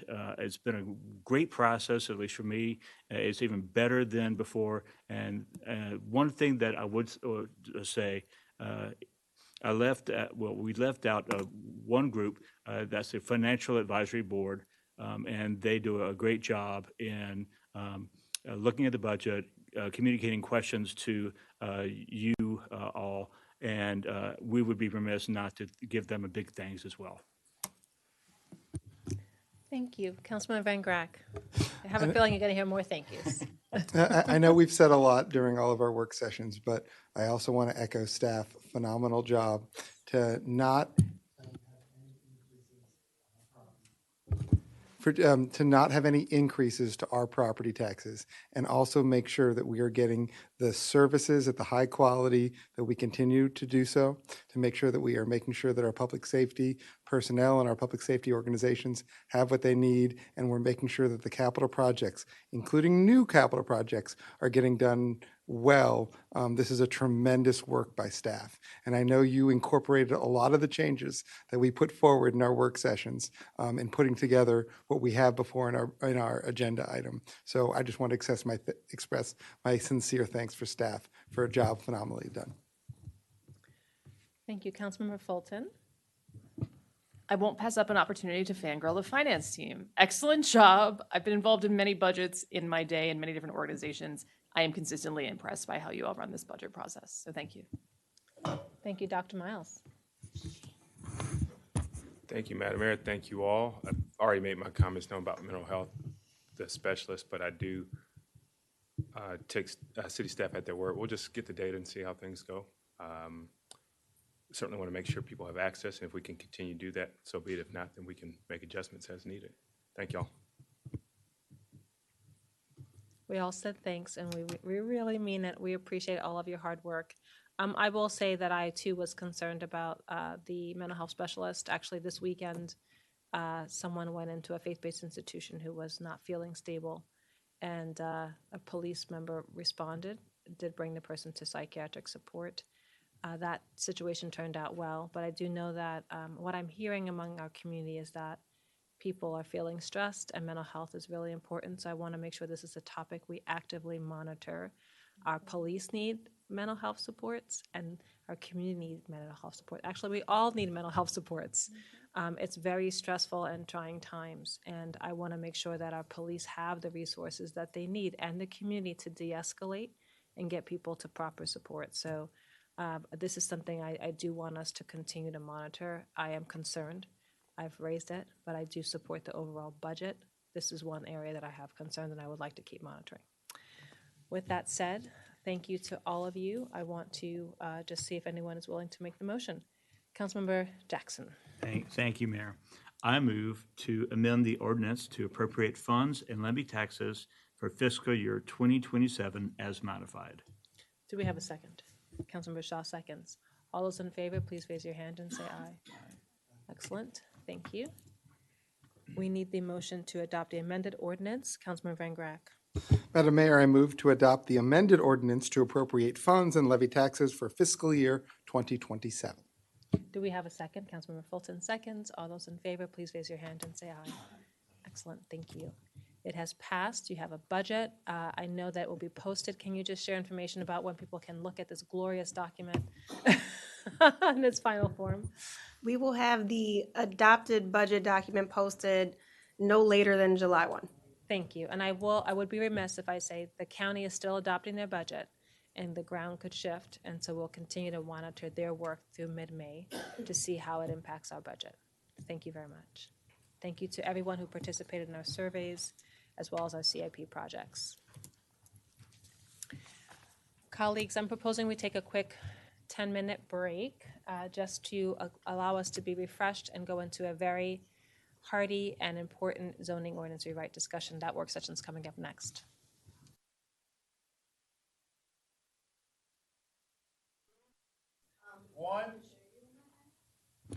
Good evening, Rockville. Welcome back to meeting 12-26. Today is still May 4th, 2026. We're now moving on to our agenda item focused on our 12A work session on zoning text amendment application TXT 2026-00271 for zoning ordinance rewrite and map amendment, application map 2026-00126 for the comprehensive map amendment, Mayor and Council of Rockville as applicants.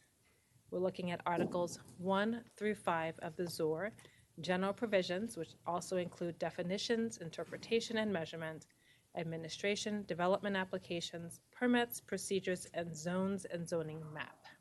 I'd like to welcome back Holly Simmons, Deputy Zoning Manager at the Community Planning and Development Services, as well as Jim Wasilek and Evan Johnson.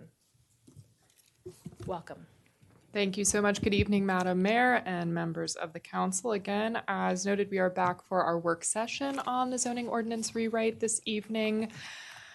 So getting into our topics, we are going to go through, as the mayor said, Articles 1 through 5. I did want to make a note before we get into things that you will see text that is in red, italics, bold, and that is reflective of direction that we have received previously from the mayor and council. There's also black text as well. Those are changes that have been made also. So we'll go through the key changes from, again, the old ordinance to the new ordinance.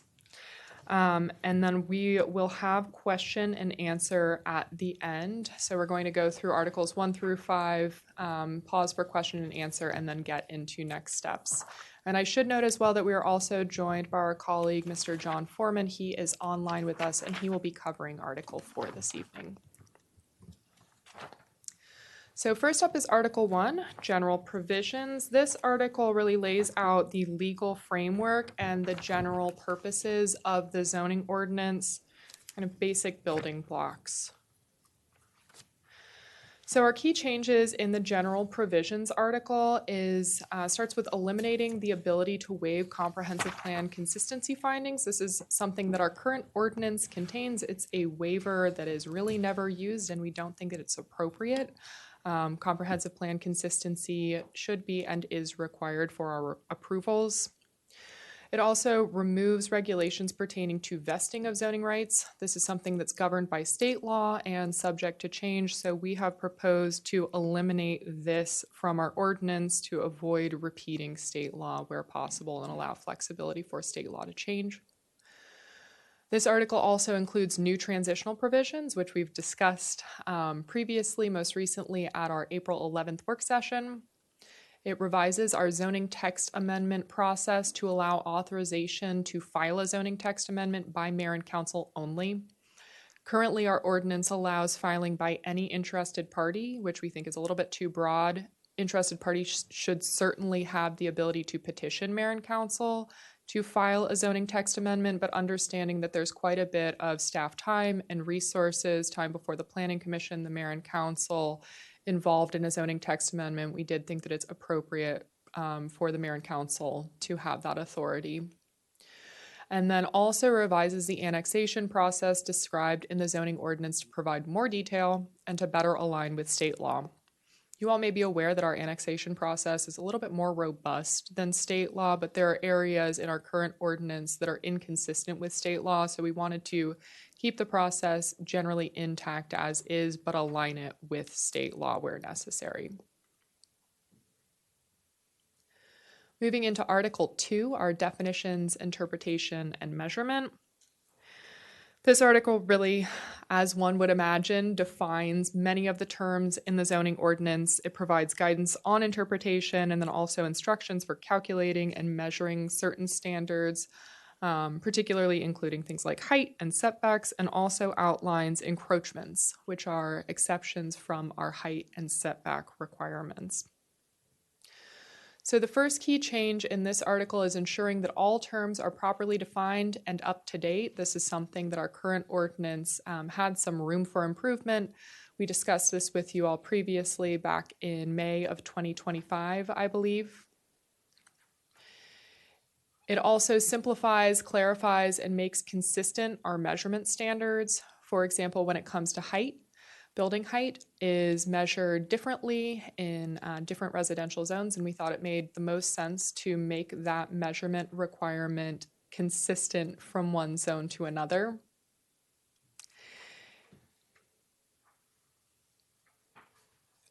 It also, I'm sorry, do we need to pause for a moment? Yeah. Can we have one more copy of this? Thank you. Please proceed. Absolutely, thank you. So the new draft also allows encroachments of covered unenclosed porches into the rear yard setback. This is something that we allow into the front yard. Unenclosed porches can encroach a maximum of 9 feet into the front yard, but that same allowance is not provided for the rear yards. We thought that does not make a ton of logical sense, so we've extended that encroachment into rear yards as well. And it also allows in-kind replacement of existing non-conforming air conditioners and heat pumps in residential zones. So currently, if your air conditioner is projecting into a side yard setback, you don't meet that side yard setback, you are not allowed to replace that air conditioner in kind in its current location, which can be quite difficult when folks have their air conditioners go out in the middle of July, and we're really looking for a fast process for them to be able to replace that. Currently, it's a little bit of an extended process, so we want to correct that. Article 3, Administration.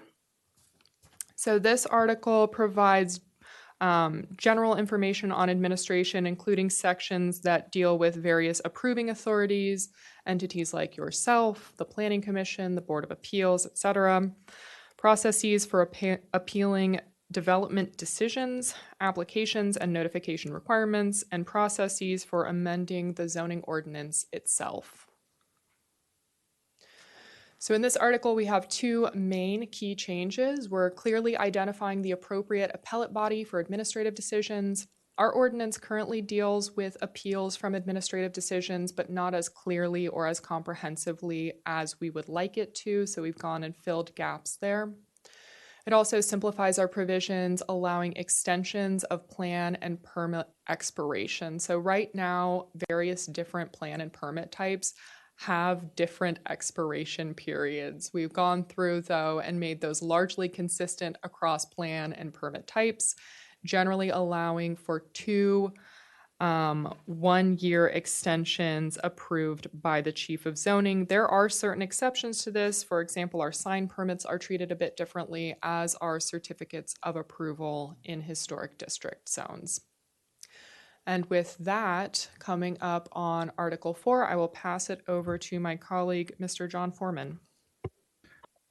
Thank you, Ms. Simmons, and good evening, Mayor and Council. I wish I were there in person, but I wasn't able to be, so thank you for letting me attend remotely.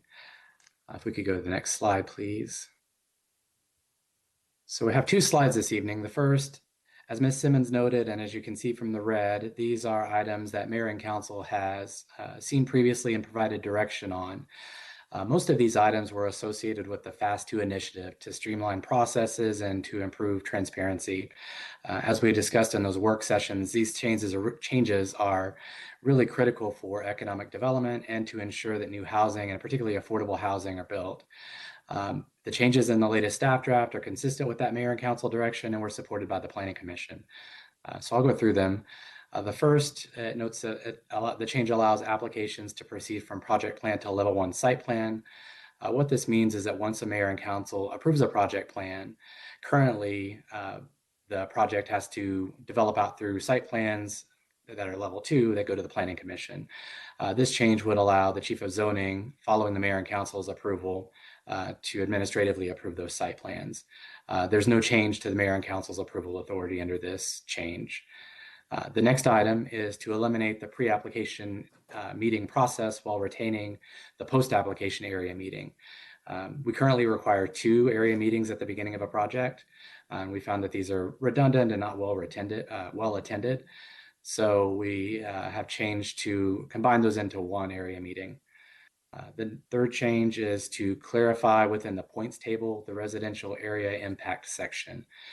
So what the points table is a table that determines what type of approval process is required for a certain proposed development. This will determine whether it's a level 1 site plan approved by staff, a level 2 site plan approved by the Planning Commission, or for the largest projects, project plan approved by mayor and council. The change would be to one element of that, which is the residential area impact. And really, unlike the other changes, this is really not intended to change process. This is intended to be a clarification. We found that as it's written now, it's very unclear and requires a level of analysis to determine the residential area impact. And as currently drafted, it's a much simpler and more clear and transparent measure. And I'll note, we evaluated prior cases and found that this would not have had an impact on the level of approval, but it would have been much easier to administer. Finally, the last bullet is to increase the number of projects eligible for level 1 site plan approval, which is chief of zoning, instead of level 2, which is planning commission. These are for certain residential type projects, smaller residential projects, as well as research and development uses in the MXE zone. Again, there's no change to mayor and council's authority under this or any of the changes on this slide. We can go to the next slide, please. Other changes in this article include removing the Planning Commission review of special exceptions while retaining Board of Appeals as the approving authority for those. Currently, the Planning Commission provides a recommendation on consistency with the comprehensive plan. We find that the Board of Appeals is able to make this finding on their own and can do so in a much more streamlined manner than having this go to the Planning Commission and adding weeks or more to the approval process for these. The next change is to clarify the threshold between a major amendment and a minor amendment. So for a site plan, the difference here is that a minor amendment is approved at the staff level, whereas a major amendment would go to the original approving authority. The issue is that the current language is very unclear and difficult to administer for applicants, staff, really everyone involved in the process. So this is with the exception of the next bullet, the intent here is not to wholesale change what's a major or minor amendment, but really to clarify which is which and to be more definitive about the threshold. The exception to that is in the next bullet, where currently for a change of use, where no other change on the site is occurring. So this is only a change of the use of the property, no external construction. Those currently do require a minor site plan amendment. We found that there's really no value in going through that process. Staff's able to review for compliance with required elements at the time of building permit. And so there is a new provision that exempts changes of use from a site plan amendment. The next bullet is to create new permit categories for fences and small sheds. This, I want to be clear, this is not requiring a new permit or a new process. This is really codifying our current process. We found that the language in neither the building code or the zoning code is very explicit about requiring a permit for fences and small sheds. The city does require a permit for those. We historically have required permits for those. We intend to continue. This language really just clarifies that that permit is required through the zoning ordinance. And then finally, throughout the ordinance, we place the ability to approve waivers and alternative compliance with the approving authority for the parent application.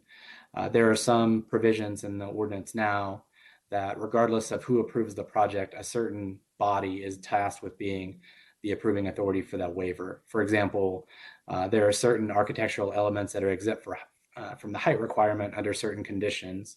Those conditions can be waived, but only by the Planning Commission. So for example, if there were a project plan that were before the mayor and council would not be able to approve that waiver because it's only eligible for approval from the Planning Commission. So it's a lot more clear just to allow the approving authority of an application to also approve waivers for that application. And that concludes my section, and I'll hand it back to Ms. Simmons. Thank you, Mr. Foreman.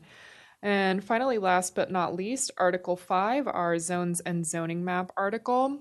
So this portion of the zoning ordinance establishes the city's zoning districts and our official zoning map, and also includes processes for amending the zoning map. In this article, we do have 3 key changes. The first is to include a new table showing all of the zones and their abbreviations as well as their corresponding categories. So this is not really a substantive change. This is something we already have in effect, but it is helpful for the reader to orient them with all of our zones in one location. This section clarifies that the Historic District Zone, the Lincoln Park Neighborhood Conservation District Zone, and the Cluster Development Layer are overlay zones. Currently, these are either miscategorized or not identified as zones at all. So this is really cleanup to place them in their correct location, categorize them correctly, and then be able to apply them as such.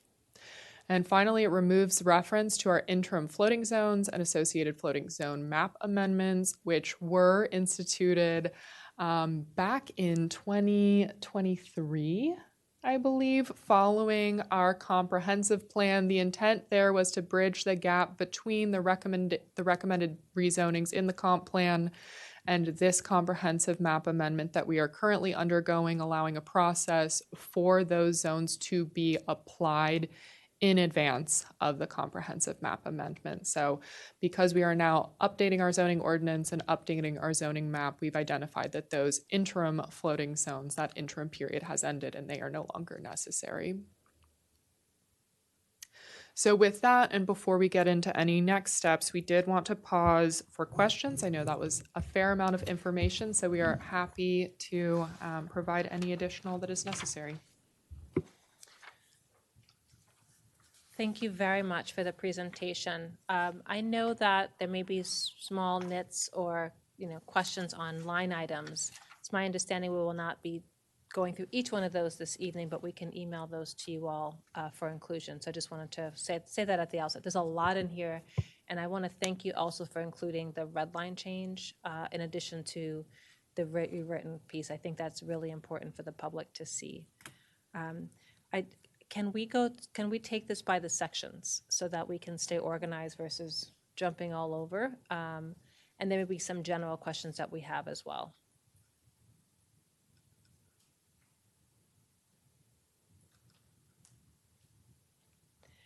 Okay, so we have the general provisions and definitions.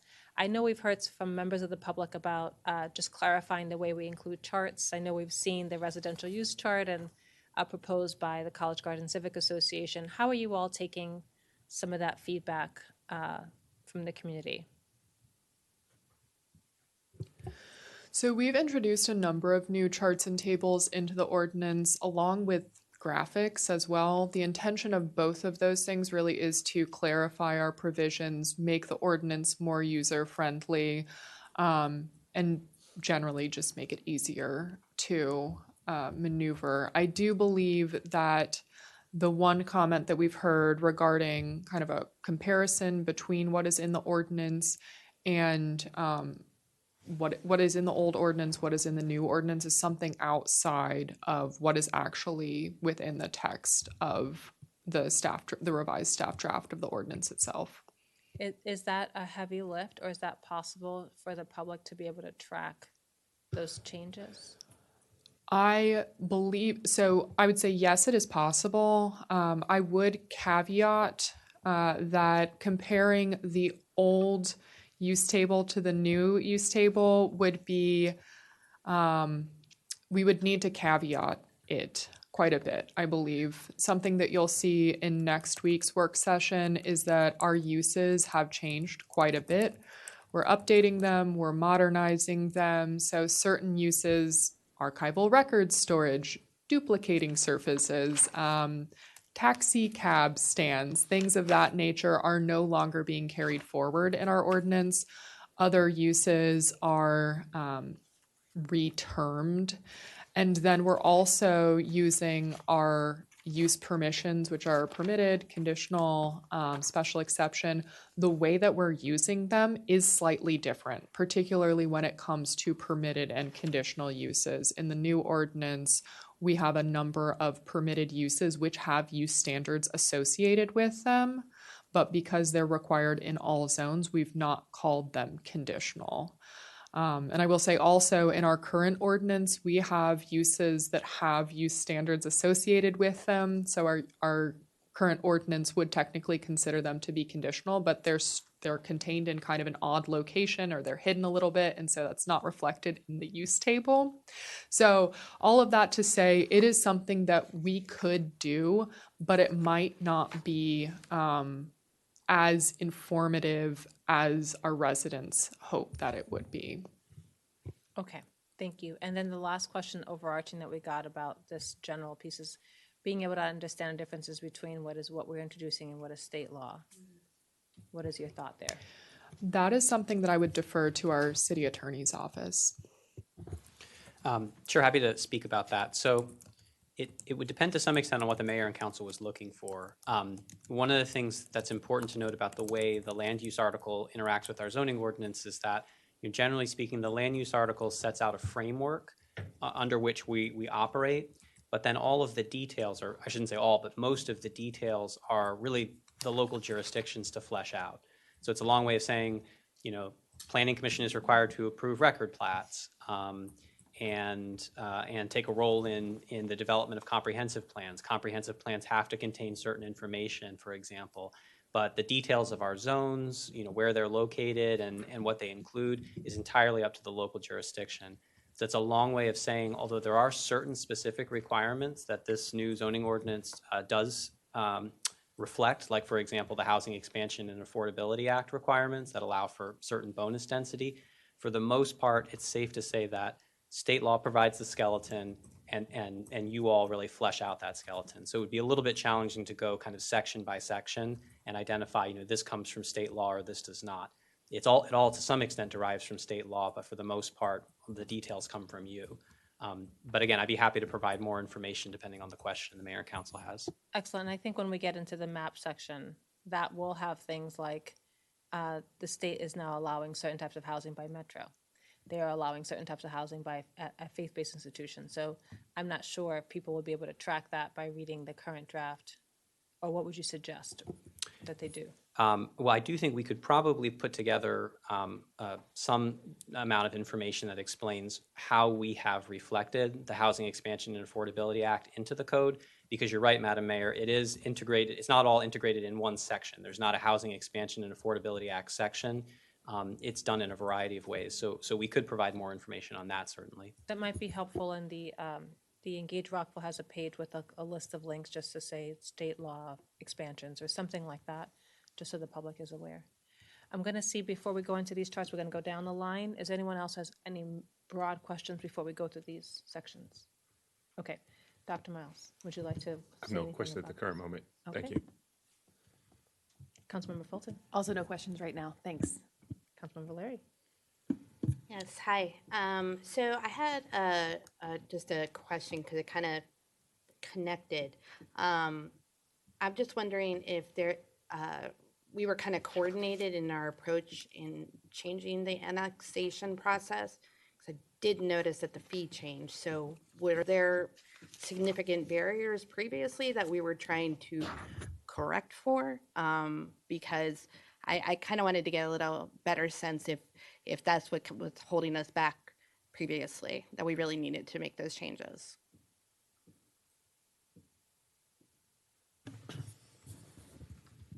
I think I know the answer, but I'm going to try it and then see. We did not significantly change the way we're going to do the annexation process to where we had it before. I think we've added some clarity in the zoning ordinance rewrite, but those clarity changes didn't involve additional work, which would result in higher fees, if I'm understanding your train of thought. Mhm. I just think it's been cleaned up. I think it's easier to understand now our annexation process, but it didn't generate additional work, additional requirements, which would relate a higher fee. Yeah, and actually the fee was significantly reduced. So previously the fee was like $10K plus, and now it's about $400, $500. So I was just trying to see if there was a direct connection, like we are correcting for things that were previously hurdles to the annexation process. Okay. Yep. That was my only question. Thank you. Question, just if you could expand on the removing regulations pertaining to vesting. I know that you mentioned that was because state law covers that. How would, I'm just sensitive to people who say I have got to look at like a million documents to figure out what I need to do. how do we make this easy for people to understand what they need to do? So I'll start, and I believe Mr. Dume will clean up after me. I would say this is likely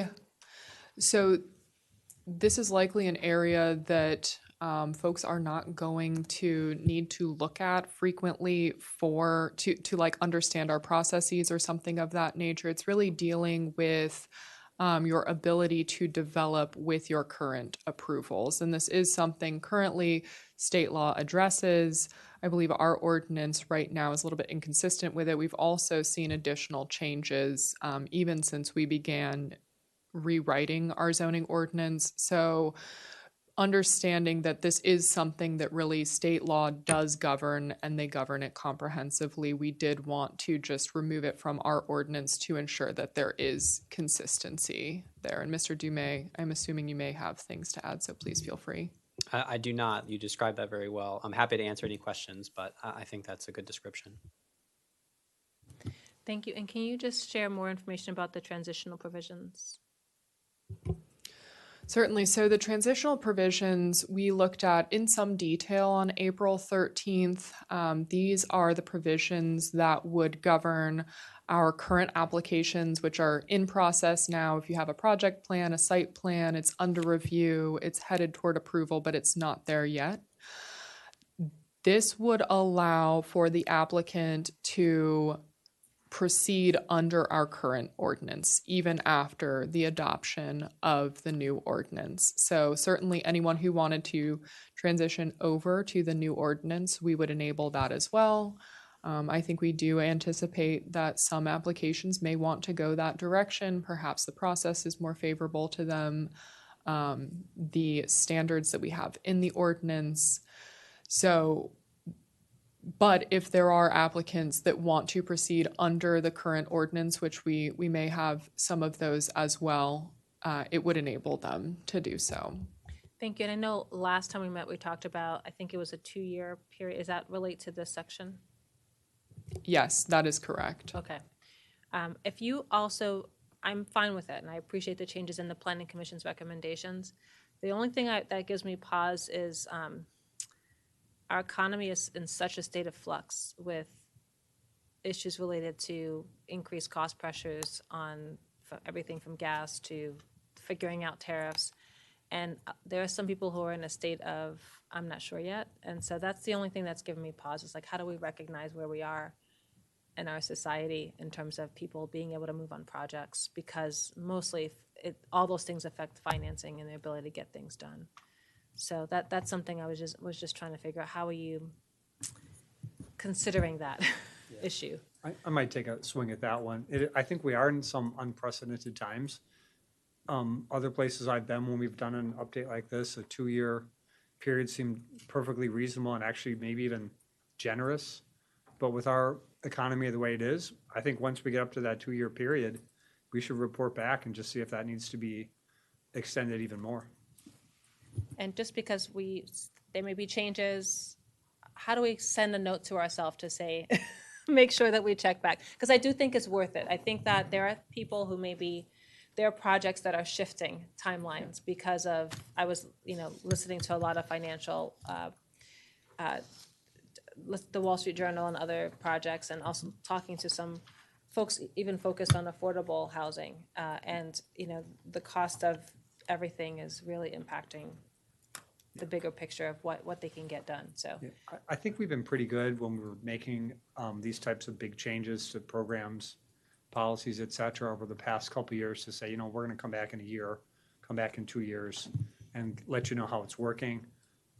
We can do that. If this is indeed adopted on June 29th, then we'll make a note. 2 years, actually before that, probably a year and a half, we'll come back and let you know how it's working. Okay, that would be very helpful. Thank you for flagging that. And then I know we're revising the ZTA process, and it makes sense that would come to Mayor and Council. You are clarifying a petition process, correct? So people know how to ask us? That is something we certainly can do. Is that something we can put as a follow-up, I think, just so that we know the process is clear as to how to, it's not just pulling us over at an event. There's Yes, a very understood. formalized process that everyone knows how to follow it. I think that would be very helpful. Okay, thank you. Councilmember Jackson. No questions. Councilmember Shaw. No questions. Councilmember Van Grack. Thank you. Just a couple general questions with regard to the annexation process. So first, I noticed that we're putting it here at the front, as opposed to into some of the other sections where we're essentially assigning zoning. Is there a rationale to have it at this earlier part as opposed to coordinating with some of the other sections? I would be almost embarrassed to say perhaps how long we spent reorganizing this ordinance. So there certainly is a rationale there. We went through pretty much every section, subsections within sections, reorganizing them to get us from 21 articles down to 13, where we think that things are in locations where you would really look for them, whereas some things now are a little bit hidden. I don't remember the specific rationale for this. Perhaps Mr. Dumais does. And if not, I will say that there was one. Yeah, I think I'm also digging deep into my memory to try to remember why we did that. I think generally we considered, Division 1 was intended, or Article 1, excuse me, was intended to include kind of the basic information, the general information about the zoning ordinance, and also things that were sort of outside of the normal course, whether it was a change to the text of the zoning ordinance or addition of new elements to the city. There is a need for a map amendment and the placement of annexed property within a particular zone, which would occur as part of the zoning map amendment process later. But I think honestly, it was probably this was sort of our catch-all article. Okay, great. So the next question I have is, first of all, fantastic job. I think this really lays it out significantly smoother than what is previously. But one question I did have with regard to some of the mechanics. I mean, it lays it out pretty clearly, some of the, and using the codes, musts and shalls with regard to the process, because there are certain requirements. Was there any thought to actually putting, because there are some time limits within here and in other parts, and there's specifically a time limit when we're talking about 30 days before the public hearing with the notification. Was there any thought to putting some time limits to some of the other preliminary requirements or musts, to the point where an annexation might get bogged down and could be just sitting in an area or on the Planning Commission's desk or somewhere else, that could allow someone to essentially halt the process if they disagreed with it, knowing that there's a requirement of a must or shall in that step?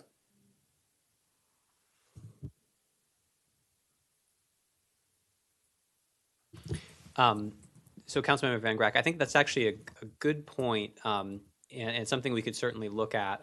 For example, the decision to have the Planning Commission craft an annexation plan is something that isn't specifically required by state law, and of course also could result in a situation where there is a delay. I think that would be a good opportunity or a good place to put in a time limit of some sort.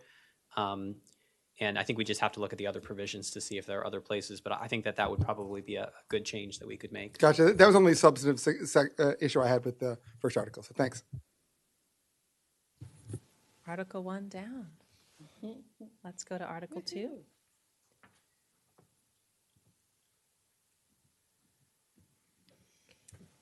Councilmember Fulton.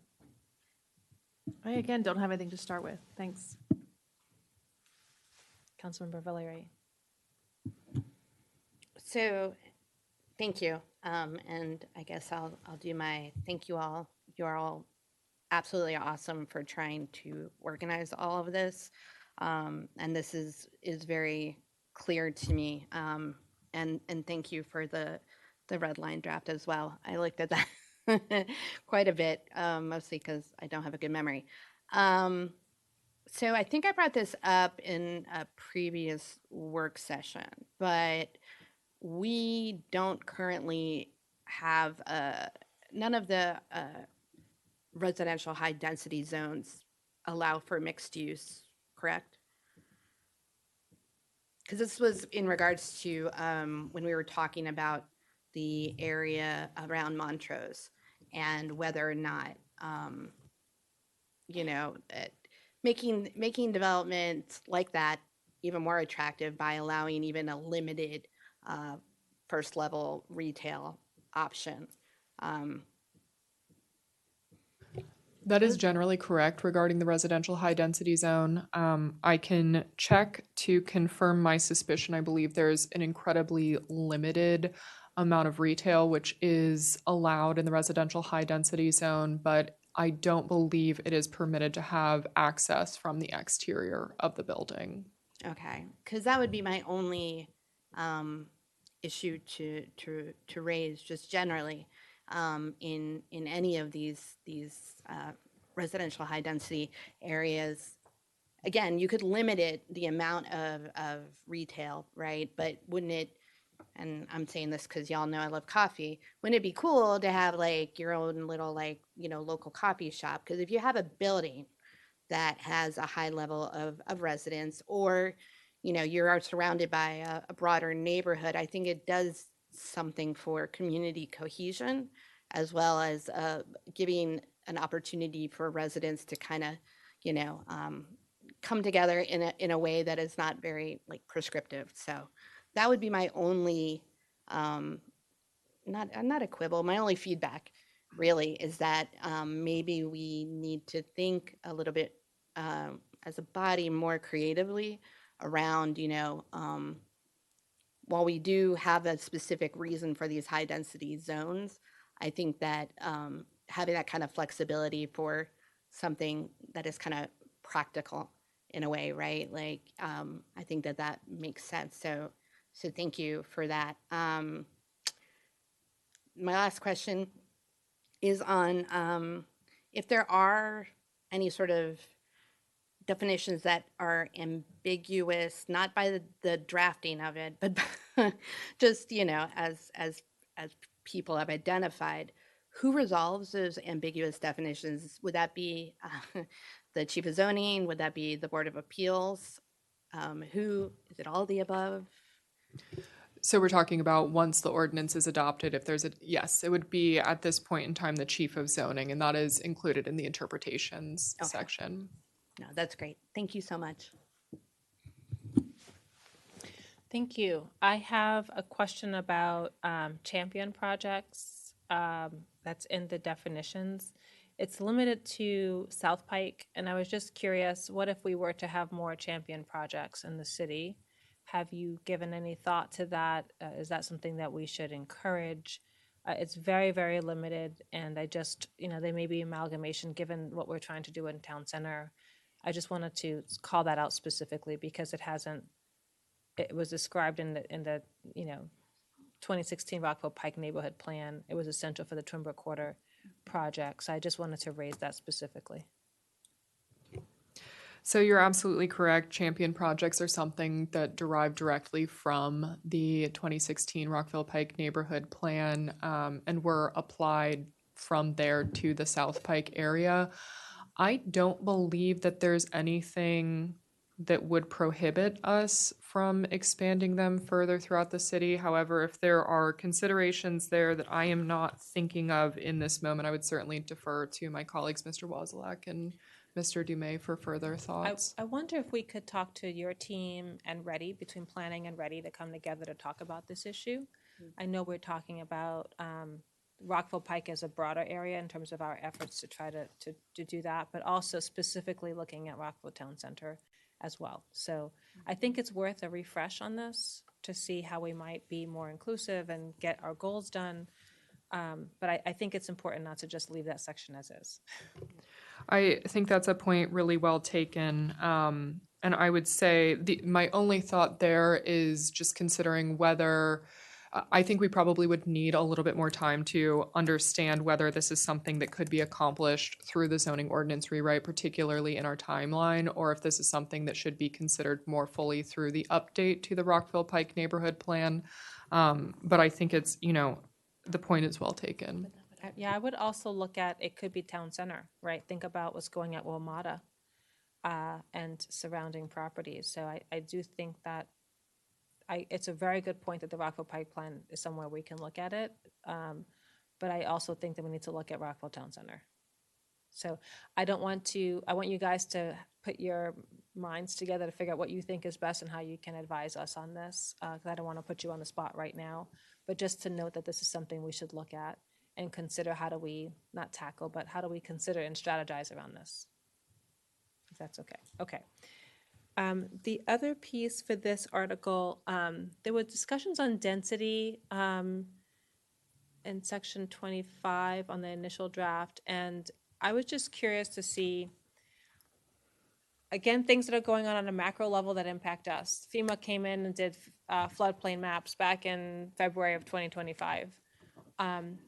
How is that impacting Rockville, and in terms of how you're looking at density where you can build? So when it comes to density, and this is maybe a little bit too much detail, but in the original staff draft, we retained the way that we conceptualize density in terms of like the defined terms, and we actually didn't define density. Instead, we defined usable lot area, which based on some of the comments of our development community, we looked at it and we thought, you know what? This actually is density. What we're describing here is density. So in the revised staff draft, we did change that a bit, eliminating the usable lot area term to be density. And in that section, in density, it does specifically deduct out the gross area of the site that is 100-year floodplains. So that is rather typical, and it is something that we did not propose to change. Certainly, it would impact the area of a site and density calculations if there are floodplains on the site. I raise it because, and thank you, that was a fantastic explanation. I raise it because I know that there's some projects where we've been looking at housing and just hearing what's going on in the county, where people have a plan and they're like, oh shoot, now we're in the floodplain map. And it's like, there's so many things that we can and can't do. And it's like the project is scrapped or we have to revision the whole thing. And there were just so many rules on other areas that we had that were like, okay, can we get around the floodplain and make sure that we're keeping people safe and not building on it? But we might have to make adjustments in other areas. And just thinking about how do we make sure that we are operating with a new reality so that we're making sure that homes are safe and not a situation where we're putting people at risk, and adjusting so that we can make sure that housing can happen in a safe way. So that, if that makes any sense, that's something I think that we need to look at because this is new for us. And I'm thinking of some specific, things that I've heard in the community that has been, we can't build here because it's floodplain, but now we can't do anything over here because of this other rule. So have we looked in totality of the impact on Rockville and how we may need to adjust our definitions and our other zoning requirements? So I think it's, I'm glad you're asking this follow-up question because I think there are two things at play. One is the calculation of density and the other is where development can be located on a lot. So if I am not mistaken, we would not permit development within a non-tidal floodplain. However, that density, any density, actually, I guess you wouldn't calculate the density off of that either. But the dwellings would not be allowed in the floodplain. So I don't know if that we gets don't want at the we don't want question. houses in Yeah. places that are they're gonna get flooded. We've seen that happen in other parts of the country. But I'm thinking of like some areas along Research Boulevard, for example, that have now come into the floodplain map. Are we adaptable enough to think about, how do we get projects done, given that we have more floodplains in the community? And maybe we can come back to that. But it's something I'm thinking about holistically, is how we thinking big picture, given that we need to take extra precaution for safety. So, okay.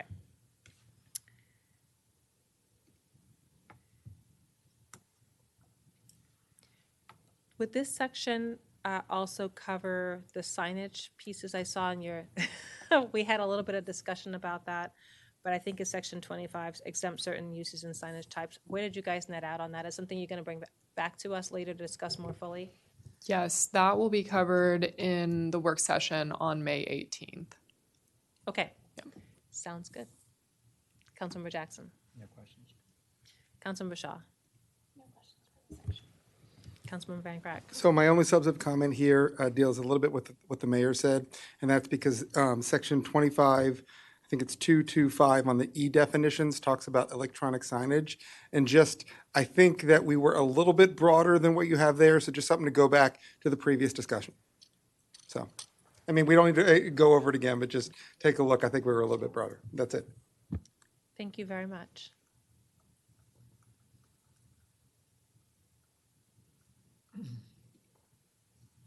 So now we're moving on to Article 3.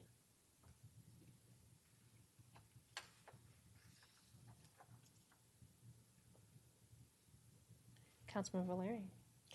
Article 3. I love Article 3. Sorry, I was also looking at, reviewing my map. Okay. So I really like the inclusion of more detail on how to appeal the administrative decisions. I think any clarification there is just a net positive for accountability. So I really like that part. I'm curious and absolutely zero shade on the current chief of zoning, but I was looking at the, you know, the draft proposal that basically that the chief of zoning could extend most development approvals up to 2 times by 2 years each time. Am I okay? For quote good cause shown. I'm always concerned about that phrase and kind of, you know, what is the good cause standard? Maybe this is for Mr. DeMay as well. And, you know, I guess the other point attached to that is then, is there any public notification when an extension is granted? Just to speak to the first part of the question, I do understand kind of the general concern about good cause shown, other good cause. It is quite squishy, but I think in this instance, that's something that we really were looking to have a certain amount of flexibility there, just understanding kind of to the mayor's point earlier that we don't necessarily know what market conditions are going to be, whether projects are moving forward. So if there is some form of good cause without over defining or predetermining what that might be, we thought that it would make sense to extend approvals that have already been granted. When it comes to notice, I don't know offhand exactly how that would play out for extensions. Perhaps Mr. Dumais can recall. I also would need to check the code to see whether notice would be required. But just maybe I can provide a little bit more context on good cause while Ms. Simmons takes a quick look at it and see if she can find it. Just to give you additional clarity, I agree with everything Ms. Simmons said, but in addition, I mean, from a legal perspective, we purposely put good cause in there as effectively like the standard immediately above no reason at all. And so what the good cause standard means is that there needs to be sort of a written justification and a decision that is rendered. It can't be for no reason at all. But you know, if it were to go to court, for example, any justification that was in writing that would be reasonable, that a reasonable person could rely on, would then be sufficient. And I think, you know, from a legal perspective, that's certainly adequate. And I think it accomplishes the goal that staff wanted, which was to make this as expedited a process as possible. Yeah, that makes sense, and thank you for that. And, you know, if maybe we don't have that notification process, you know, maybe it's just even something simple as like making it accessible or posted on our website. You know, we might not have the requirement, but I think, you know, any sort of in you know, engaging people more and being as transparent as possible, I think could do a lot of good to engendering goodwill. And thank you, Mr. DeMay. That is by far the best explanation of that term that I have gotten to date. So thank you. That makes a lot more sense in this circumstance. So thank you. I'm going to apologize. I had one other question about solar canopies in the previous section. Is it okay if I ask a question? Just to note that solar canopies, there's a lot of rules around permanent canopies. And I think you put at 40 and 50 feet. I don't know what the right number is, but I just want to make sure that we are not being so restrictive that we're not going to get what a typical parking lot would allow for. So I'm concerned about some of the 50 feet pieces if we're starting to see people wanting to do that within their businesses.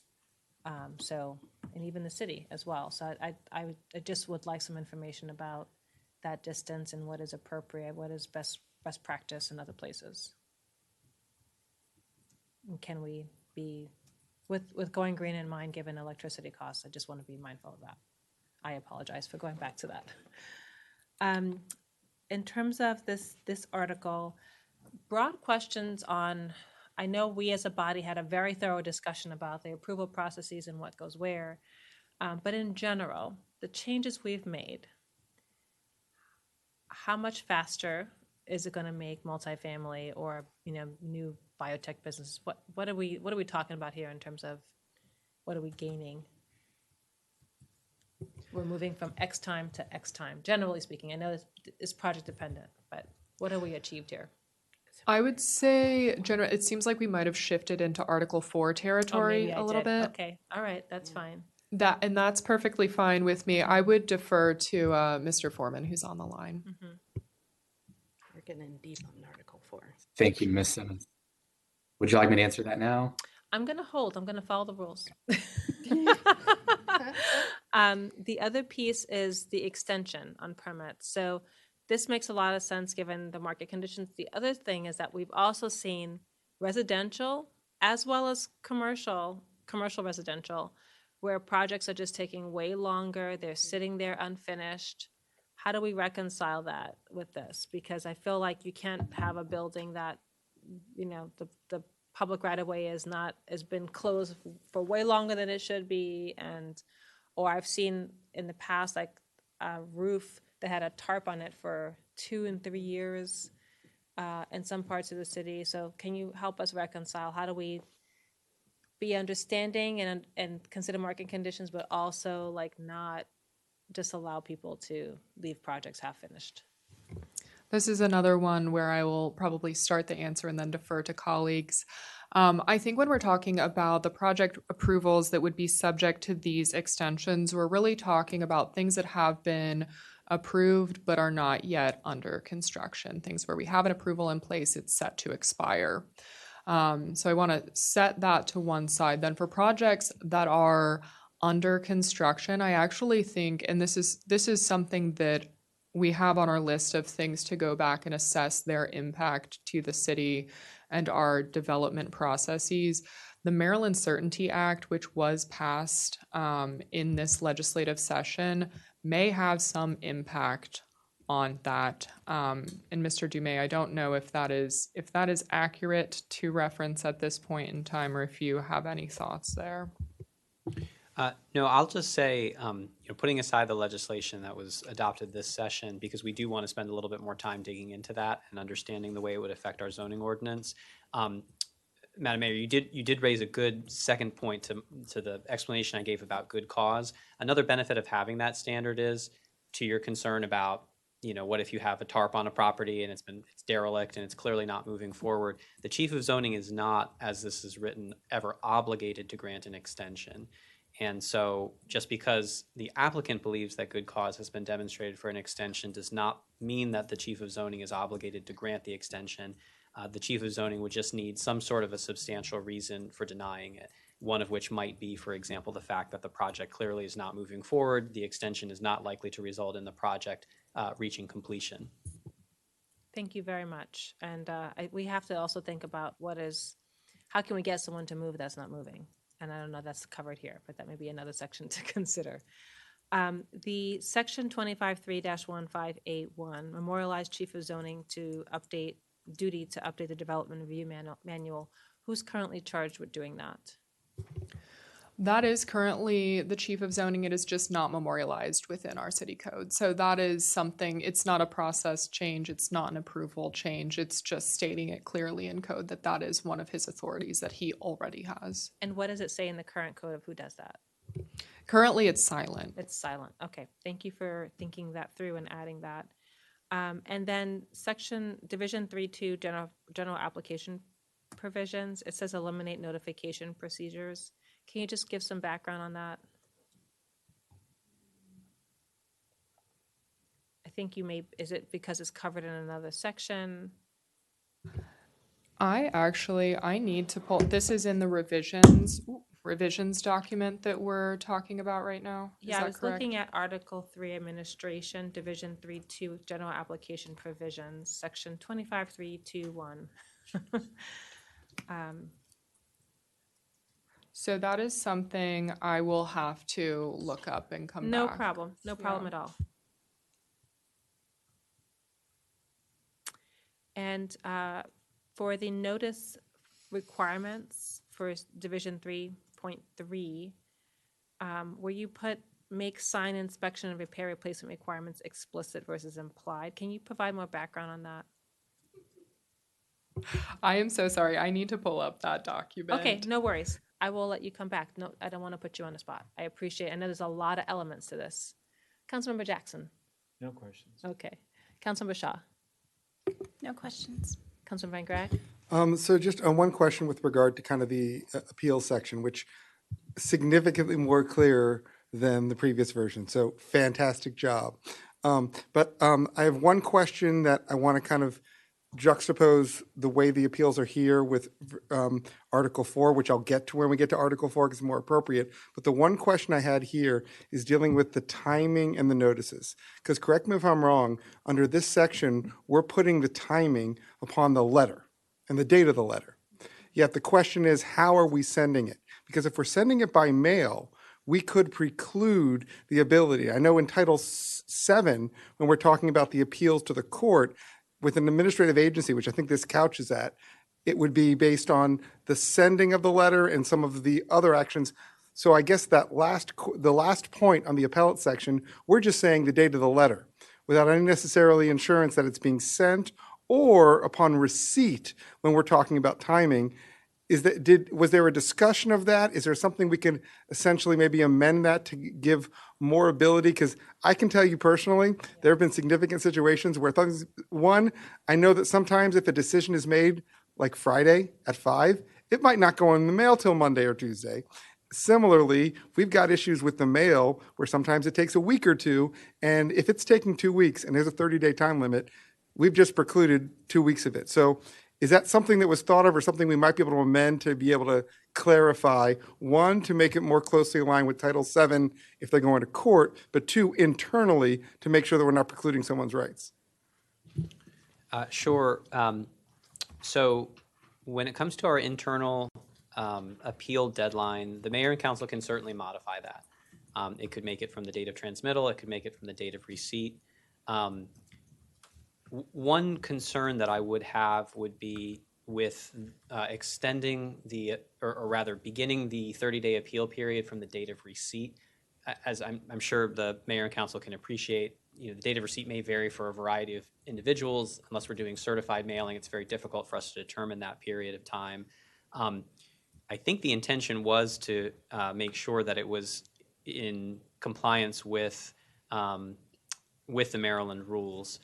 And so I'm looking at the Maryland rules right now because I want to make sure I'm remembering this correctly. Yeah, because it's in Title VII when they're talking about are you talking about 7203 Correct. A2? Yeah, When we're talking about sending of the notice. Correct. Exactly. Yeah, and so I think that we could very easily make that change. I'm sure that staff generally wants to send it more or less as soon as it's dated, but I think, again, the council members made a very good point. Sometimes there's a delay, so I think we could very easily make that change. Yeah, I think mirroring it to 7203 A2 is it strikes the balance that not makes it too onerous, but ensures that we're making sure, and there's a record of it, because if there's a date stamp, there's a record of it, as opposed to whether it's sitting on someone's desk, or alternatively with receipt, when was it received, because I'm assuming these are probably going first-class mail.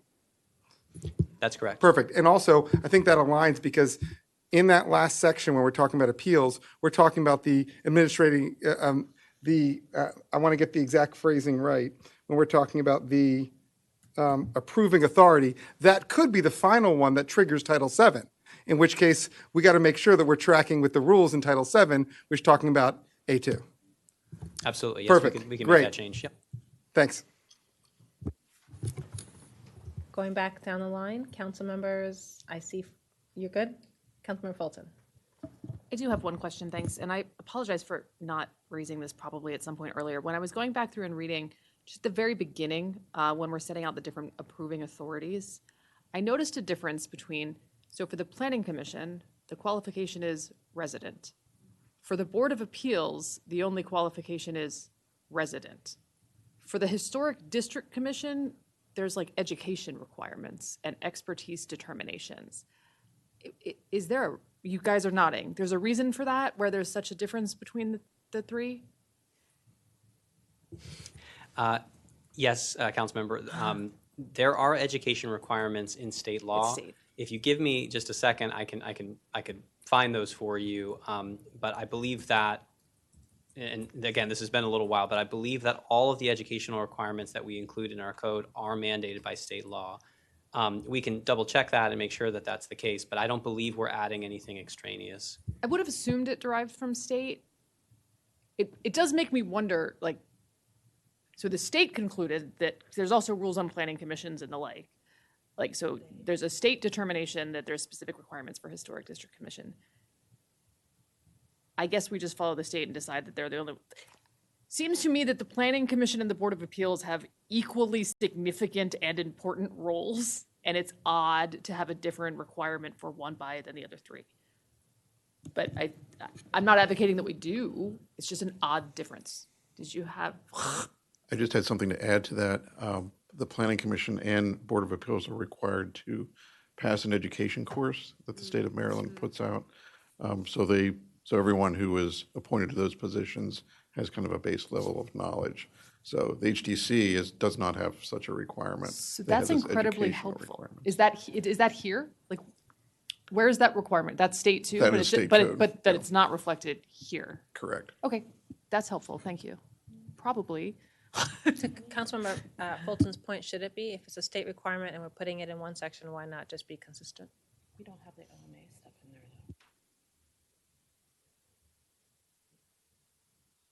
though. Just think about it and let us know what you think. Yeah, we'll take a look. That was all. I have one small question in this article about sheds. Is that appropriate to raise now? There's a discussion on small sheds. So the substance of accessory buildings and structures is something we will address in next week's work session. Just to give you a preview, I was conferring with my colleagues. I recall when back around 2023, we were told that we were reducing our requirements for small sheds to be more reasonable because people were having to produce ridiculous amounts of burdensome documentation for like a manufactured shed that they bought on Amazon or Home Depot. But I can't tell that we've made those changes here. So I just wanted to see if, I know that some folks are newer from when that happened, and I just wanted to see, are we being consistent with what we intended in 2023? And if you could circle back with us. Yeah, Mr. I would say yes, because the building code does not require, building permit is not required for those types of structures. They are reviewed only for zoning compliance, to make sure we put them in the correct location.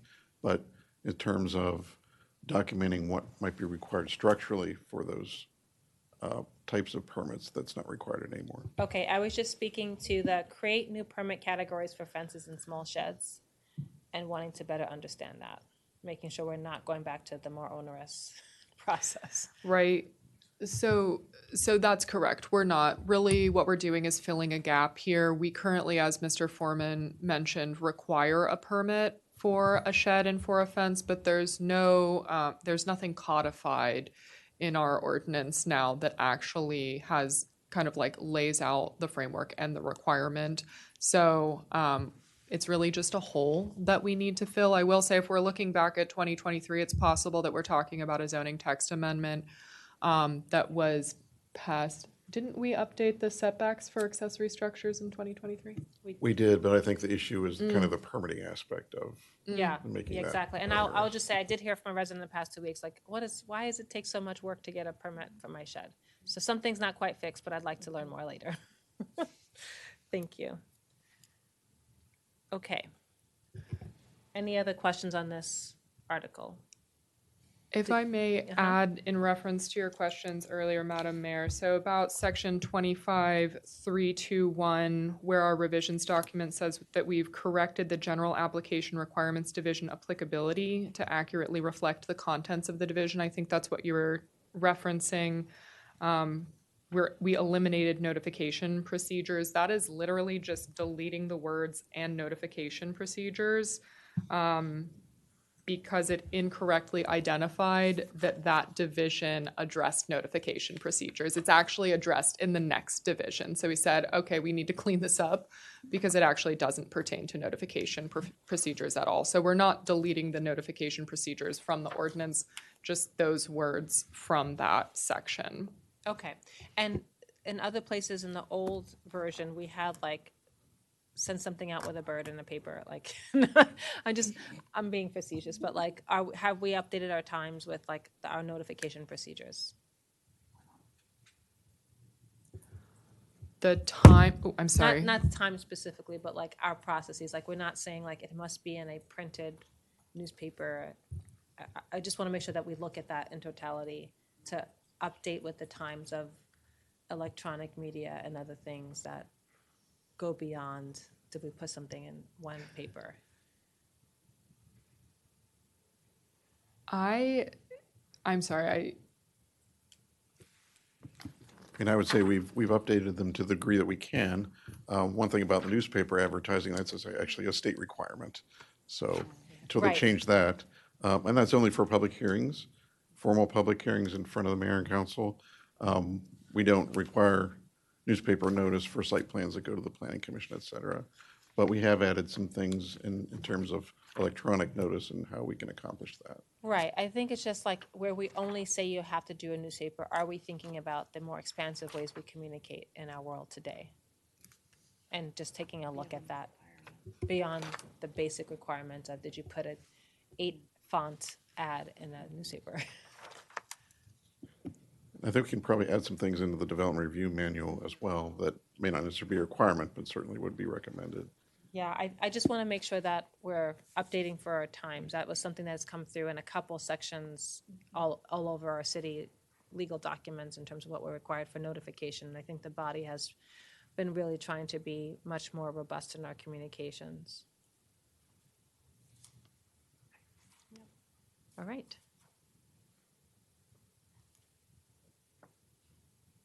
So section 4, I know I started to ask some questions about this. Do you want to answer now? This is Madam Mayor, absolutely would the you mind time. just Mhm. Yeah, would you mind just repeating the question for me so I'm making sure to answer it correctly? It's the same as I mentioned before. No addition. So if you can hear me, can you all hear me okay? Yes. Mm-hmm. Okay, great. So I understood correctly. I think the question was to give an estimate of the time savings for the streamlining. How much time would that save a project for like a multifamily project, for example, something along those lines? Yeah, so we've made some changes to, streamline processes.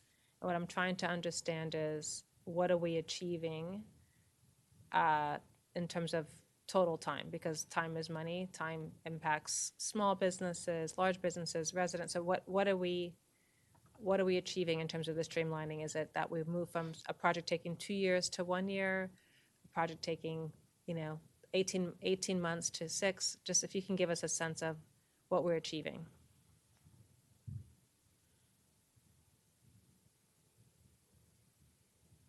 Yes, absolutely. Thank you for the question. As you said earlier, that it's very project dependent. And so, it can really vary from project to project. What we have done is looked at historical averages for certain types of projects. And so we've looked at, for example, a level 2 site plan approved by the Planning Commission generally takes on average around 7 months. We don't actually do enough level 1s to really look at them as a comparable, but for site plans that are subject to staff approval, like minor amendments, those take on average under 4. So it's a difference of about 3 months between staff approving a site plan and the Planning Commission approving a site plan. That's again not to say that every project's going to realize that or have almost a 50% reduction in time, but that's an example of the type of reduction that we're looking for. We also looked at overall approval timeframes, and we were finding that for the project plan, it was taking 1.5 years on average for projects to be approved, which is way too long. Honestly, it's too long for a project like that. So we looked at the project overall and evaluated how fast could somebody get approved. So how fast could this be approved? Not to say that an applicant would be able to do that or would do that, but in theory, it could be done in 6 months. It's an achievable thing now where it wasn't before because of the steps that were identified and the meetings that were required, where now we've streamlined that. So again, these are hypotheticals, but they are meaningful time differences, and these things really do add up. Thank you. And as you're making these changes to our zoning code, are you adjusting or maintaining review times? So do you think because staff has taken on more that you're going to increase your review times, or are we really going to be able to stick with our current times or better? We are always looking at our review timeframes in terms of how are we doing with meeting them and what are our staffing levels relative to that? Are we able to meet the review timeframes? I'll say we have no intention right now of raising any review timeframes because of these changes. That would really be counterproductive to have more administrative approvals, but a longer review time frame, you end up in more or less the same place. That's not the intention. So what I would say is that we're currently not looking at extending the staff review timeframes. We're actually focusing on how we can, what we can do internally to further streamline and to meet the timeframes at a higher percentage. So to answer your question, no, we're not looking at extending the staff review timeframes. Okay, that is very helpful. I think the intent of all this with mayor and council is to try to streamline and make things more effective and efficient. And then my final 2 questions is, we also want to make sure that we are protecting our residents. And so if you could speak to the PAM process and how we're still going to make sure we collect resident feedback. And I say PAM, pre-application process, and how we collect community feedback. Can you just explain that for the listening public?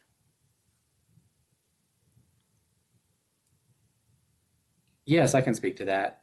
So the same notification that's currently required will continue to be required. So the mailed notification will go out. There was a question about this earlier. We already do a variety of electronic notification above and beyond the code requirement or even anything in the development review manual. We will continue those processes and actually expand those, both posting things online in terms of meetings, requiring developers to post signs. All those things will be maintained in the new code. I'll actually be speaking with you in a little more detail in a future meeting on the Fast 2 initiative to go into some depth on some of these things.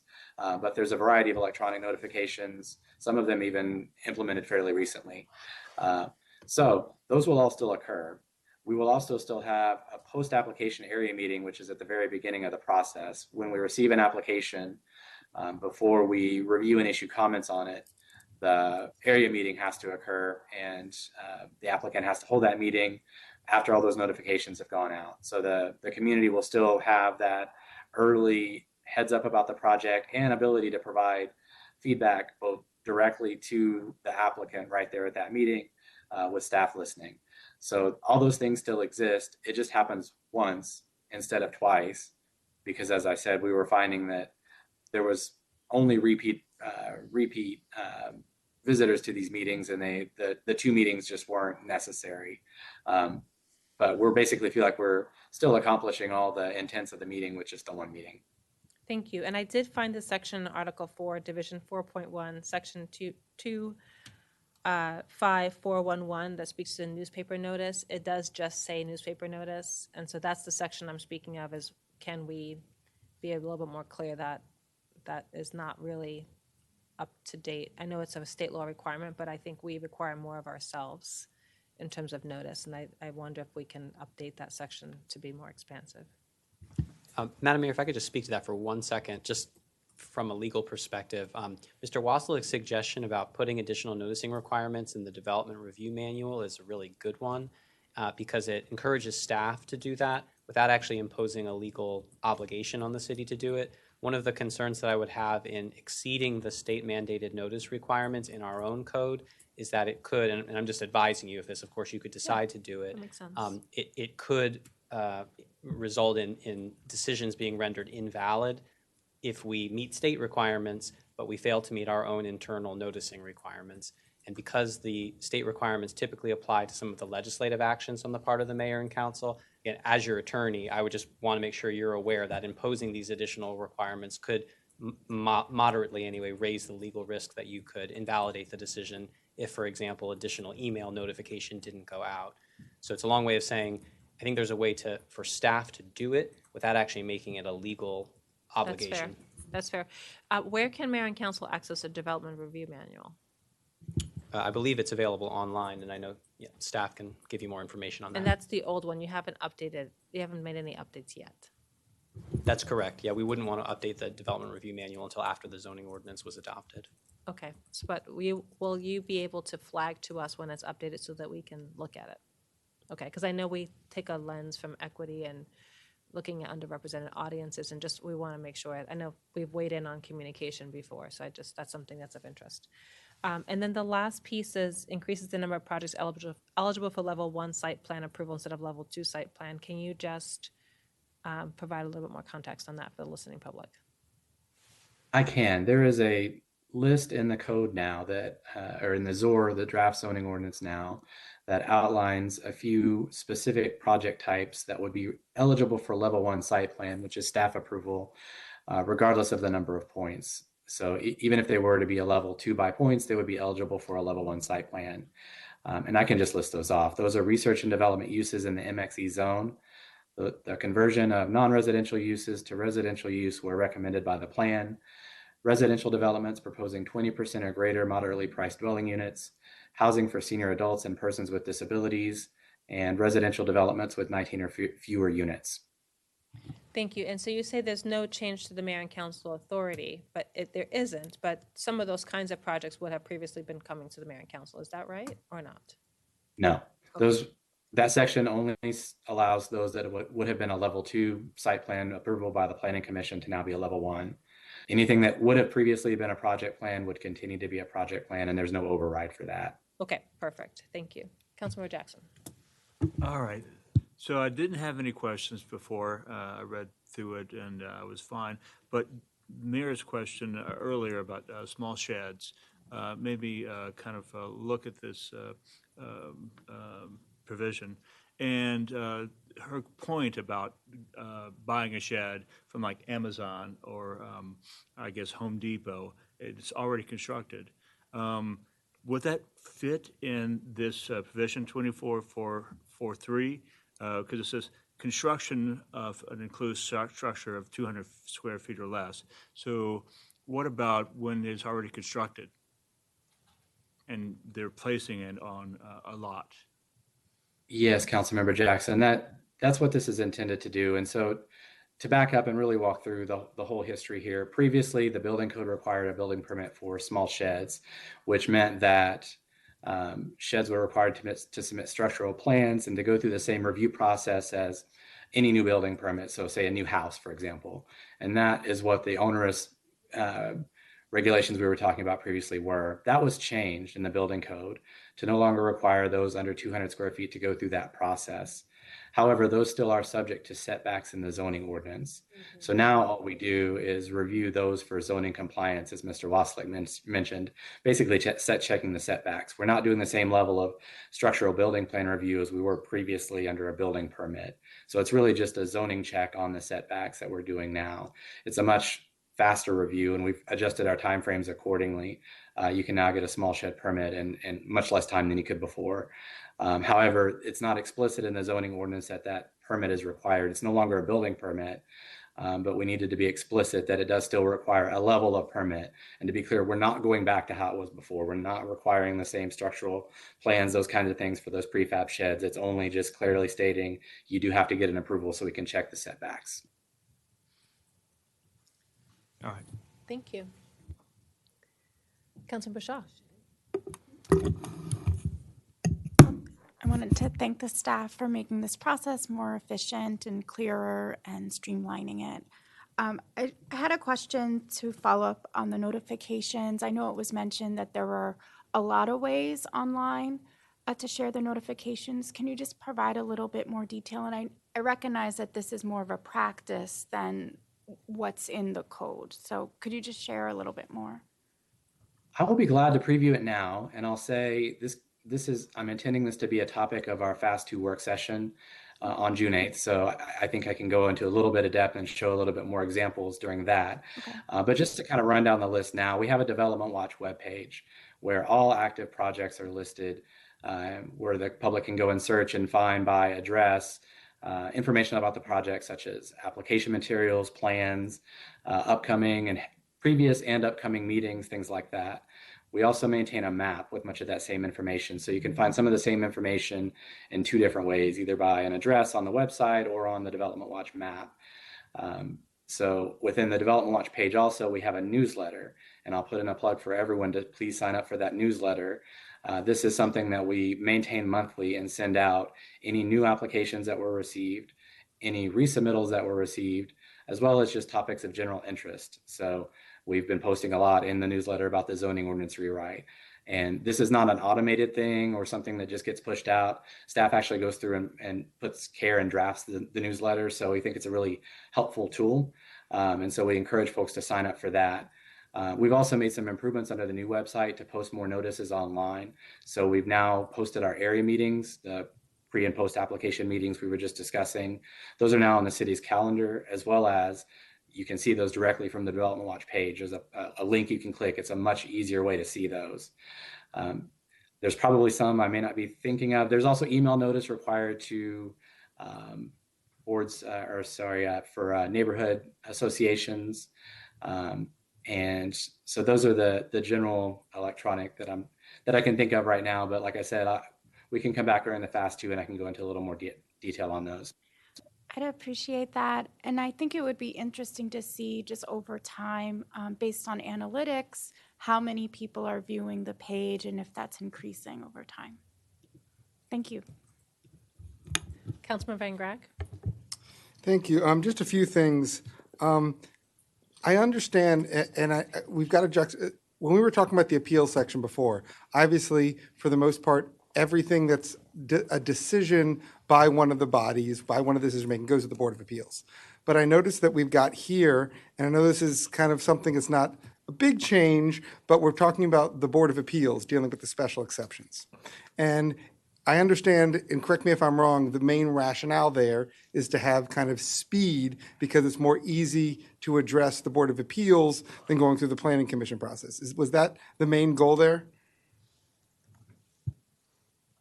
I think I'll say the main goal there was to streamline the process while still maintaining the Board of Appeals as the approving authority. They already are the final deciding body on the special exceptions. The role of the Planning Commission is really just a recommendation on consistency with the comprehensive plan or not. So we felt like there was really limited value in having a case go to two different boards, basically splitting the findings amongst the two boards when one board, the Board of Appeals, is capable of making them all without changing the approval authority. So great. So that goes to my question because I understand with the Board of Appeals essentially looking at a decision that was made by one of the bodies as to whether it was proper. But the special exception seems to be more of a policy issue in deciding whether we want to proceed with a special exception. Has there been any thought about using the Planning Commission in that avenue as opposed to the Board of Appeals?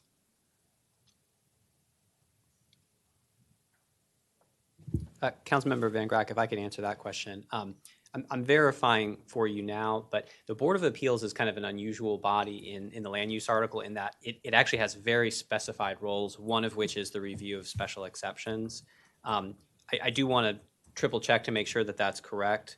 And I will let you know if I'm wrong, but I believe that the Board of Appeals is required to be the approving authority for special exceptions in the same way that the Planning Commission is required to approve plats, for example.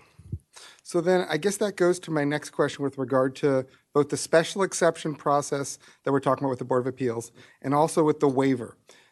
Similar to when we were talking about the annexation, in both of those processes, we've got a lot of musts and a lot of shalls, whereas there doesn't seem to be a timing issue. And just as the mayor was talking about, we've got an issue where we've got a time limit issue. And I think a lot of us have heard with regard to waivers and special exceptions about it being stalled or, hey, I submitted it months ago, where is it? Similar to what we were talking about with annexation, or what I was talking about with annexation, has there been any thought about putting some of the timing restrictions within a lot of those musts and shalls with regard to both the waiver and the special exceptions? If staff doesn't mind, I can kick this one off, but I'm definitely gonna need staff to follow up. The reason I wanted to kick it off is to provide the distinction between the two cases to some extent. So in the first case that we were talking about, what we wanted to avoid was a situation where the Planning Commission, through its own inaction, for example, could effectively prevent the mayor and council from moving forward with an action that it was entitled to take because the Planning Commission recommendation was required. Absolutely, yep, correct. In this case, for example, Board of Appeals and approval of special exceptions, that's a regulatory approval that's not really any different than the Planning Commission with the site plan or the mayor and council with the project plan. And so while legally you could put effectively shot clocks on those approvals or deadlines, that actually goes into sort of a different category of legislation where you have legislatively imposed timelines for development approvals. And I think staff should probably weigh in on whether that's something that they would want to see, for example. So, and I just want to be clear, I agree with you 100%. I understand that there are different concerns with regard to the time limits. The only reason I bring them up is because while they are different concerns with regard to potentially holding up what the mayor and council wants to do, they also potentially have the ability to hold up what's happening, whether it's through an annexation that the mayor and council wants to go forward or a waiver or a special exception that the developer wants to do that the mayor and council isn't involved, but if the mayor and council might have been involved, they might say, why is the development on this project taking 5 months to get a waiver? And it's, well, there was a must and it just hasn't happened yet. And we don't have, to use your great words, a shot clock on it. Well, I don't know if Mr. Wesselek, you want to talk about it? I would just add, in particular for the Board of Appeals, they actually have imposed their own shot clock by practice, that there are filing deadlines by which if you file by a certain date, then you are heard on a certain public hearing date. So they have those for variances and also for special exceptions. So you and I are completely on the same wavelength. I would just posit, and I know, I'm just one, but just positing whether it might be worthwhile for us to put some of those shot clocks within the code itself so that we can, and there can always be an exception to the shot clock. Like we can always say, with approval from X, Y, and Z, this time could be extended, but some type of measurement to ensure, much like we were talking about before, things don't lay around when I think this body's talked about, we want to streamline the process as best we can. And some of these issues could create a halting of the process. So, and I know this isn't something we can just sit here and answer, but it's just something to bring up that, because, even what the mayor was talking about, streamlining this process, there are things we can do to impose, and I know this has happened in a lot of other jurisdictions in counties and statewide permitting where there is a shot clock. We've seen it in Virginia where they've put time limits in the actual code saying if we can't meet these limits, then you know what? There needs to be consequences on us. So, and I think that helps the process, and it would give those who are seeking those permits, those waivers, those special exceptions from us, some guarantee that more likely than not, it's going to be done in this time limit. That's the only, I don't know if you want to comment on that, but that's the only comment I have on this section. Yeah, and Councilmember, at the risk of overstepping, and I apologize if I am on a kind of a policy issue. I spent a number of years in the Montgomery County Planning Department and did see the way that some of the internal shot clocks worked kind of from the inside. And I would only propose, just as an idea, it may be helpful because having worked with staff on a number of the changes to the legislation that we believe is going to expedite the approval process, it may be helpful to gauge how we've done over the course of 6 months or a year with the process improvements that we've made.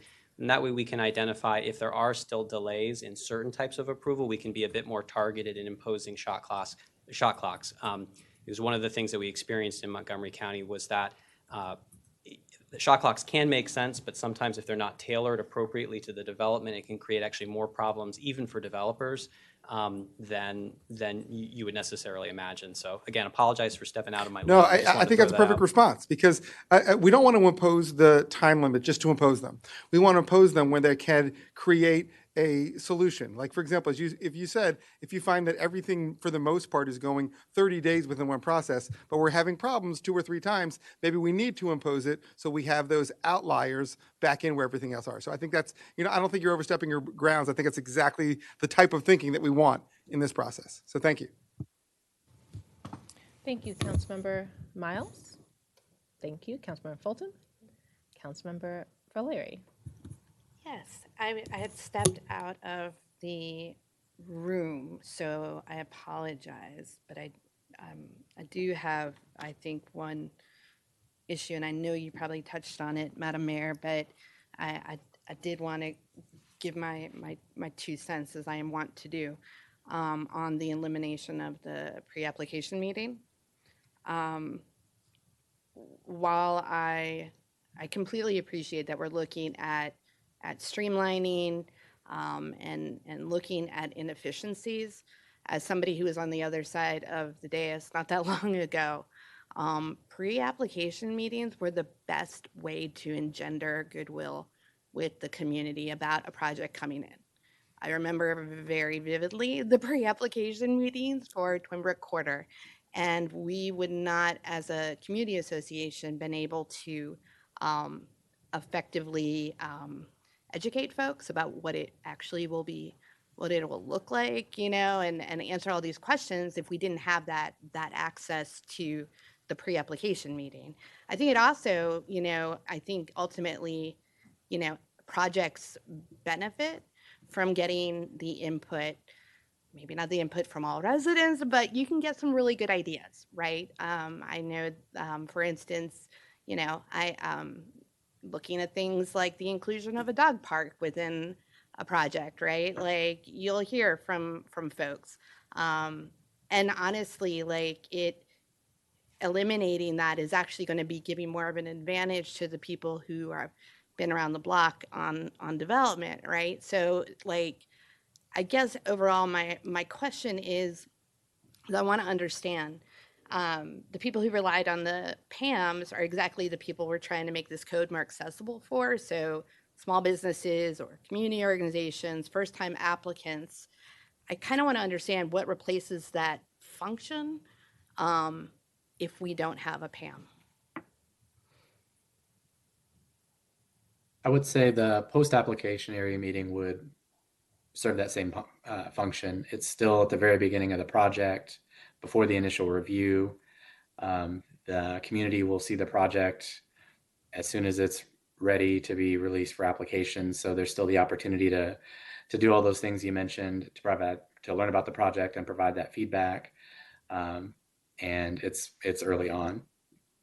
So, but in practicality, it does actually create less of a flexibility because it's not, the first public touch point is after, the filing. So it's kind of, some parts of a project are already baked in by the time, the post-application meeting would occur.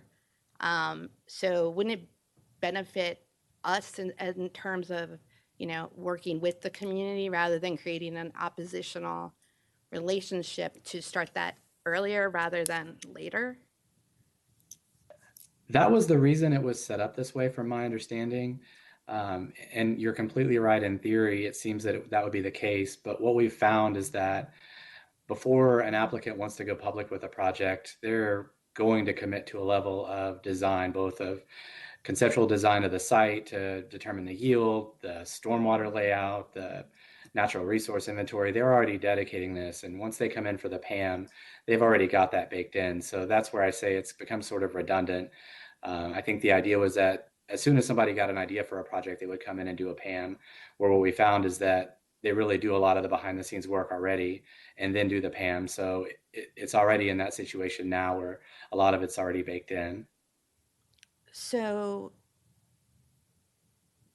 I hear what your point on that for sure. I think this is, assuming that we're looking at folks who are comfortable with the process as well. That wouldn't necessarily be the case for someone who's never developed in the city of Rockville, or is a small business owner, or this is just a change, for something that they've normally done. I think the other part about it is that without a PAM, then basically all the pre-application guidance would still be occurring. It's just going to be in private conversations. It's not going to be within the public sphere. So from a transparency standpoint, again, if we want people to feel part of the process, then having more conversations openly with the community rather than behind closed doors, I think would be better. And again, I say this as somebody that I'm sitting up here before, but I felt seen, validated, and part of the process of a development because there was the pre-application meeting. And ultimately, I think that by eliminating the PAMs and the DRC meetings, then it's kind of just compounding the problem in a sense, because everything, if we can coordinate things earlier, if we can get people on board, have a seat at the table from the get-go, that is going to be a much more effective way to kind of bring people in and see, the net positives, or, make it even better. So I think that's one of my biggest issues with eliminating the PAM. While I understand what you said about people not, maybe not getting the attendance at these meetings, sometimes that's a good thing. Maybe people are just like, hey, yeah, do whatever. But I think maybe for bigger projects, I think that we should reserve the PAM as a place for the community to feel part of it. So I just wanted to say that. I know that just super quickly, it's funny because I was looking up the development review manual while I was up here. And I noticed something, and I should have known this before because I remember getting a million of them. It's a very small thing. Could we change the name to the Resident Guide to Development Review? We currently call it the Citizen's Guide to Development Review, or a Community Guide to Development Review. I think any of those would be better than Citizen Guide to Development Review. This is, Jim knows, I'm sorry, Mr. Wasilek knows. I think at one point I had a stack like this because it goes out with every notification, and I got all the notifications. So I think that would be helpful. Finally, we talked a lot about prefab sheds, but we also talked about prefab ADUs and whether or not that would be part of, could we streamline that would encourage the folks who can have an ADU on their parcel, on their property, to maybe choose to have one if we make it easier for them, if there are, prefab tiny homes and stuff like that. How would that fit into the ZOR right now? So ADUs is actually something that we can touch on next week in Article 6 when we talk about our uses and use standards. Okay, cool. I just wanted to, I know we were talking a lot about sheds, and I was like, on the prefab side of things, like, I just don't want to lose the flexibility or the incentives for people, make it as easy as possible for that. think that let me double check. Yeah, I really do support, Pam's are a good thing. I know that it makes people a little jumpy at times, but I think it makes people jumpier when they don't know something is coming. And I appreciate too that we have certain must, post a notice, especially under the state law, until the state updates their definition to go beyond, carrier pigeons and newspapers, that we could be more positive and forward thinking about it, and maybe even making it a much more explicit section, maybe under development review or some other place, to be able to get us up to 2026 standards. So I would support doing something like that. Thank you. Thank you. I also support changing the name to be more inclusive to different kinds of residents in the city. I think that's an easy fix, one of the easier ones you could work on. I did want to go back to the comment of my colleague about the grievance process. I appreciate that you updated it from 15 days to 30 days. That's something we provided feedback on in a previous session, so thank you for that. But I do agree with the comment on the date of the letter. Like, it really should be the date of mailing or of something like that's not fair, because there have been significant lags between date of letter and mailing. And if we're only giving 30 days, we should just be fair on when it actually intends to go out. I also wanted to note the comments about, Councilman Van Grack and I were talking about just the point of all this is, and some of the process changes we're trying to make, is to improve time and to get housing done faster and more effectively and efficiently with residents in mind, and being context sensitive. But so I do really want to hear more specifics on how we achieve that. That's something that I think is important. But I do note that during our economic development strategic planning session that we had with Rockville Economic Development, Inc., it was shared that there are jurisdictions that say if we don't meet certain timeframes, permit fees are refunded. Or there are other things, other ways that you could look at it as well. But I do think that some level of accountability with us, so that we're saying we are the best city to do, to work with. We respect your time, we respect your process. We're going to protect our residents and our community, but this is a give and take. And so if that is, I know some jurisdictions says if we don't review by a certain time, it's approved. Or I know that's maybe extreme. It's if we don't review it by a certain time, then your fees get refunded. I think that's fair, and that's what we're trying to achieve, and that's something I'm hopeful that we can look at. And maybe, I don't know if that would be in June. Would that be an appropriate time to discuss that more in more depth? As you talk about fast? Yes. Okay, perfect. Thank you. The other thing I wanted to just go to in terms of, because we talk about definitions and kind of setting this whole thing up, how is ZOR, can it be accessed in Spanish and other languages?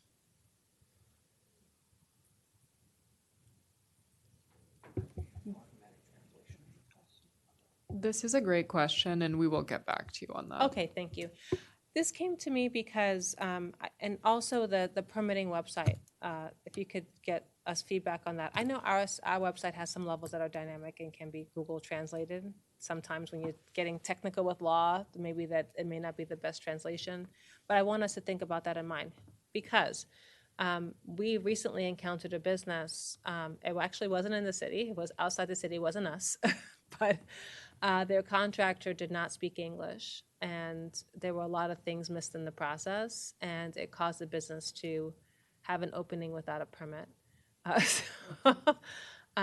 So anyway, I just think that we need to think about the systems we use and the different kinds of contractors that are out there managing things for the small businesses, and how we're making that accessible so people know our rules and they can access and track our systems. Councilman Van Grack. So just two other things touched on that I want to follow up. First, I want to thank Councilmember Valeri. I think it's a really good point with regard to citizens and residents. To the extent we can make that change, I think it's more inclusive. I think it's a very good point. But I do want to bring up something else I didn't touch on. I completely understand how with regard to pre-application meetings, there can be changes. However, I actually do support the staff's recommendation. I think this is exactly the type of thing that we're looking for to streamline, to get it going. I do agree with what was said before by Councilmember Valeri that we can definitely get into situations where I've seen it where pre-application meetings can change it. That being said, and this is prior to me being on council, I've been to many pre-application meetings that are almost verbatim the same as the post-application meeting. And while I know that there are certainly situations that it can be caught, at the post-application meeting, that's still a time that we can make changes because there's amendments, there's a process through it. So while I understand that there easily is situations where things are caught pre-application, I actually do think that staff made kind of a really good suggestion that goes to what the mayor and council are kind of looking for in the zoning ordinance rewrite. So thanks to staff. Thank you. Last comments on this section, Councilmember Valeri. Just wanted to state really quickly, and thank you, Councilmember Van Grack. I always love a good compliment from Councilmember Van Grack. But I do want to note that I also think that in addition to maybe providing feedback that creates changes, I think it's more about changing the culture of development bad, and making it more of like a community conversation as well. Maybe something changes, maybe nothing ever changes, but I think allowing that to be a space, whether or not people avail themselves of the space, we can't force people to go, but we can make it, the Rockville way that we want to hear from residents. And so that's I think probably my bigger concern. Councilman Van Grack. Great points. Can I ask staff's professional opinion on minor amendments that section 25422? This is another area I've heard consternation on where it's like I made a small change because I was envisioning something 5 years ago, and then when I got into it, now I have to go all the way back and do a lot of extra work. Is there validity to that? What do you guys think? Have we done enough editing here in the minor amendment section? I think I can start, and others may have more. I would say one of the most probably main sources of frustration with that section is the lack of clarity of it, and someone doesn't know, looking at it, what they're going to be required to do as it's written now. It's very confusing. It's confusing for staff. Even we have to huddle, converse, go through, trace the references in the sections to figure out which process somebody goes through.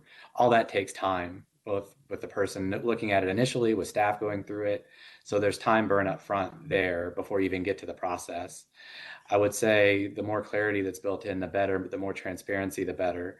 And I think it's pretty clear now that there's a fairly clear and robust list of things that are eligible for minor amendment. I would also add that the change of use that I mentioned earlier is really where I've seen the most frustration with the site plan process. It's very difficult to tell someone you're changing a use inside the building, but you need a permit for your site. There's a kind of a logical gap there. It doesn't really make a lot of sense. And so that's where I think a lot of the frustration comes from is we're just changing the use. We're not doing anything outside, and yet we still have to get a site plan amendment.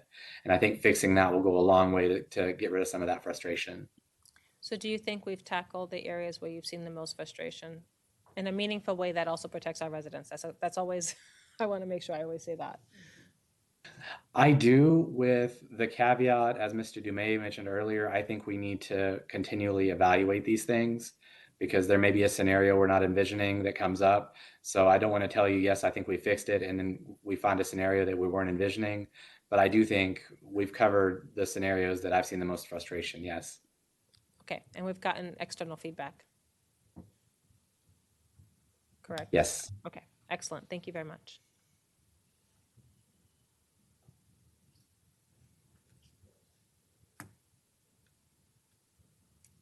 Section 5? Is this the fun part? It is fun. Yes. Do you want to just refresh our minds on this section, please? Absolutely. So Article 5 deals with the establishment of our zones, our official zoning map, and then also processes for amending the zoning map. So the three key changes that you see on your screen are adding a new table that just simply outlines what are all of the zones in the city that we are making use of. It also clarifies that the zones listed in bullet point 2 are in fact overlay zones. So there's a base zone that applies, and these lay on top of that and add additional nuance and regulations, and then removes reference to our interim floating zones, which, as mentioned previously, are interim in nature and will no longer be necessary with the comprehensive map amendment. Thank you. And although we're talking about zoning maps, you're not specifically looking for feedback at this time on the Newmark situation? Correct. That's what I thought. As you said, next week. Okay. My broader question is something I've mentioned several times in different settings, and my one-on-one with the city manager is also about just general understanding of industrial changes that are happening. That's just a broader issue of how much industrial space are we losing. When we were part of the economic development work session, many of us heard that there's very low vacancy and a lot of interest in that area. So if we're thinking about economic growth, I just would love the body to get that answer as we dig into sections like this. Absolutely. I think that kind of breaks down in two parts, one of which we will be discussing during next week's work session, particularly talking about digging back into the gross floor area restrictions. We did get feedback from Rockville Economic Development Incorporated aimed at allowing some of those kind of ancillary or accessory uses to expand larger into a building than they currently would be in the proposed draft. So that is something, again, we're going to get into that next week. We'll touch on that more specifically. I think the other area is the comprehensive map amendment. We do have one property down near Twinbrook that is currently zoned IL, which we are proposing to implement the comprehensive plan recommendation of rezoning it to MXB or mixed use business. Thank you. So that would be more for next week. If we can get like a way to say total area, like where are the areas where this is happening and how much are we losing in this process? I think that's a challenge with having so many years pass between when we do the comp plan and now life changes, the environment changes. And so this is sort of a new growth area. And I know we have to, just take a fresh look at what we're doing and make sure we're not causing harm from an economic development perspective. Councilmember Jackson, your take on this section. No, thank you. I really don't have any questions on this section. I think it's well laid out. My only question, I think, would be if I'm a resident of the city and I see this chart, R400, RHD, IL, MXTD, where can I go to actually find out, not only what the abbreviation stands for, but what it actually means in terms of zoning? It's a great question. The best place to go for kind of base level information about the zone, your next stop would be Article 7, our zone standards. Councilmember Shaw, are you good? Yeah. Okay, Councilmember Shaw. Councilmember Jackson asked my question, so I appreciate that. Thank you. Sorry. Just to help, to piggyback, is there a reason that it's not combined? I'm sure you had one. So Article 5 really deals with the establishment of the zones, so outlining what are they, just basically speaking them into existence, if that makes sense, and also the zoning map itself. as well as the processes for amending them. But then getting into the specific development standards that apply to each zone, we did section that out, and our current ordinance does the same thing, so that if you are proposing development in one of those zones, your first landing page most likely is going to be Article 7. So this is kind of the basis for having development standards, having design standards, having any sort of general development regulations that apply on a zone-by-zone basis, but it doesn't go into the specifics of the regulations that apply in those zones. Thank you. Councilmember Van Grack. Yeah, thanks. So you've heard it from my colleagues. You've heard it. The chart's great. It really lays it out fantastic. But another compliment to this section, which circles back to some of the things that we're talking about, the very last part of this section, when it's talking about notice and notification of decision, it is really nicely laid out what has to happen with regard to, and this is in the zoning map amendment C9. That's a really nice layout of what must happen with regard to a decision happening. If we copy that type of language into some of the other sections, we get clarity. And then that same section has a requirement which could lead to what Mr. Dumais, you and I were talking about, leading back to the section Maryland Rule 7203A2, which talks about when it's being sent. So again, complementary with regard to that section, but it could be used to go to as a, I guess, template for some of the other sections, which aren't nearly as clear. Thank you. Dr. Miles. No comments. Councilmember Fulton.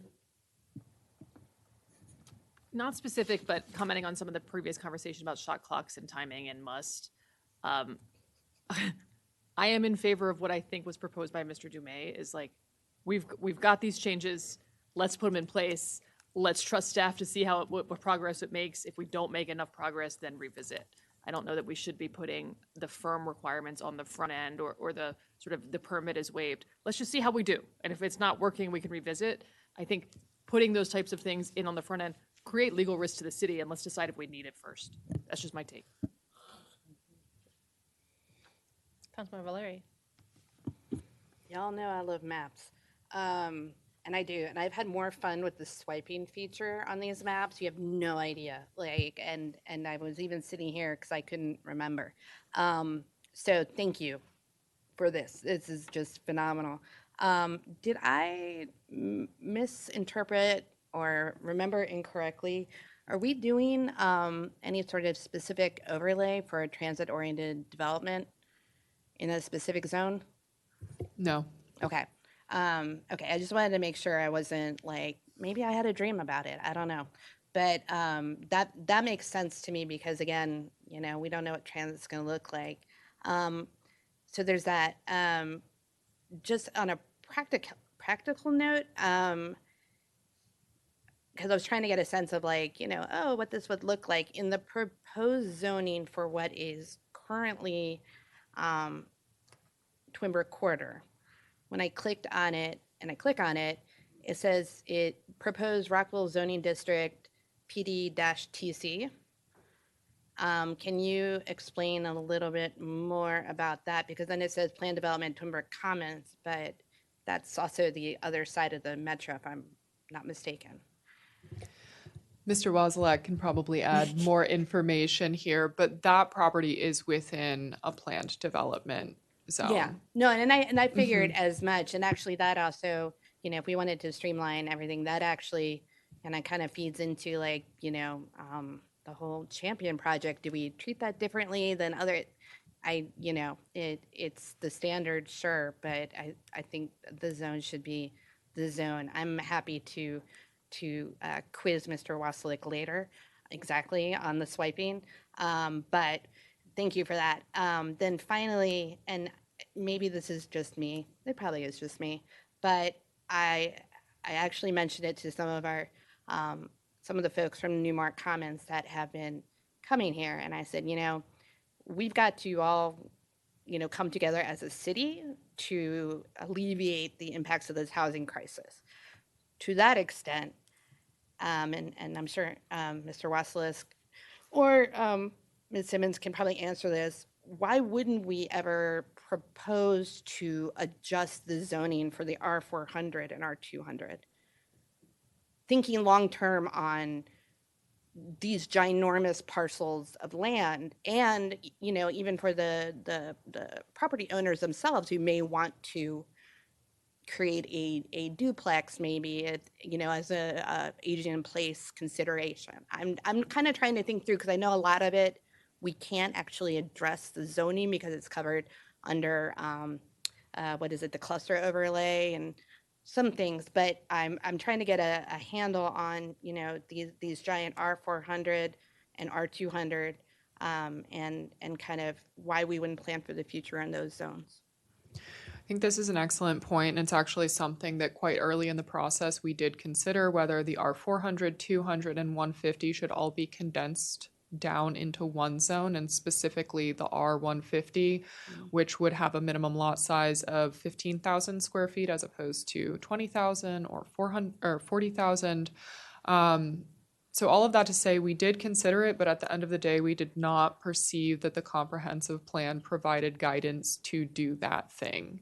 I think at this point, it is absolutely an area of opportunity, and something certainly to be considered for the future. No, I appreciate that, because again, we can only do so much around transit until transit expands significantly, and we can't keep only looking at our metro areas. And I say that as somebody in one of those areas, right? We have to provide a bunch of different options. So I would really be interested, in particular, those areas looking at, again, allowing for the greatest flexibility, both for, the current property owners or future property owner that does want to do something differently with those ginormous parcels. But also, too, I noticed that the area of, what is it, Woodmont is R400. Okay, so would that,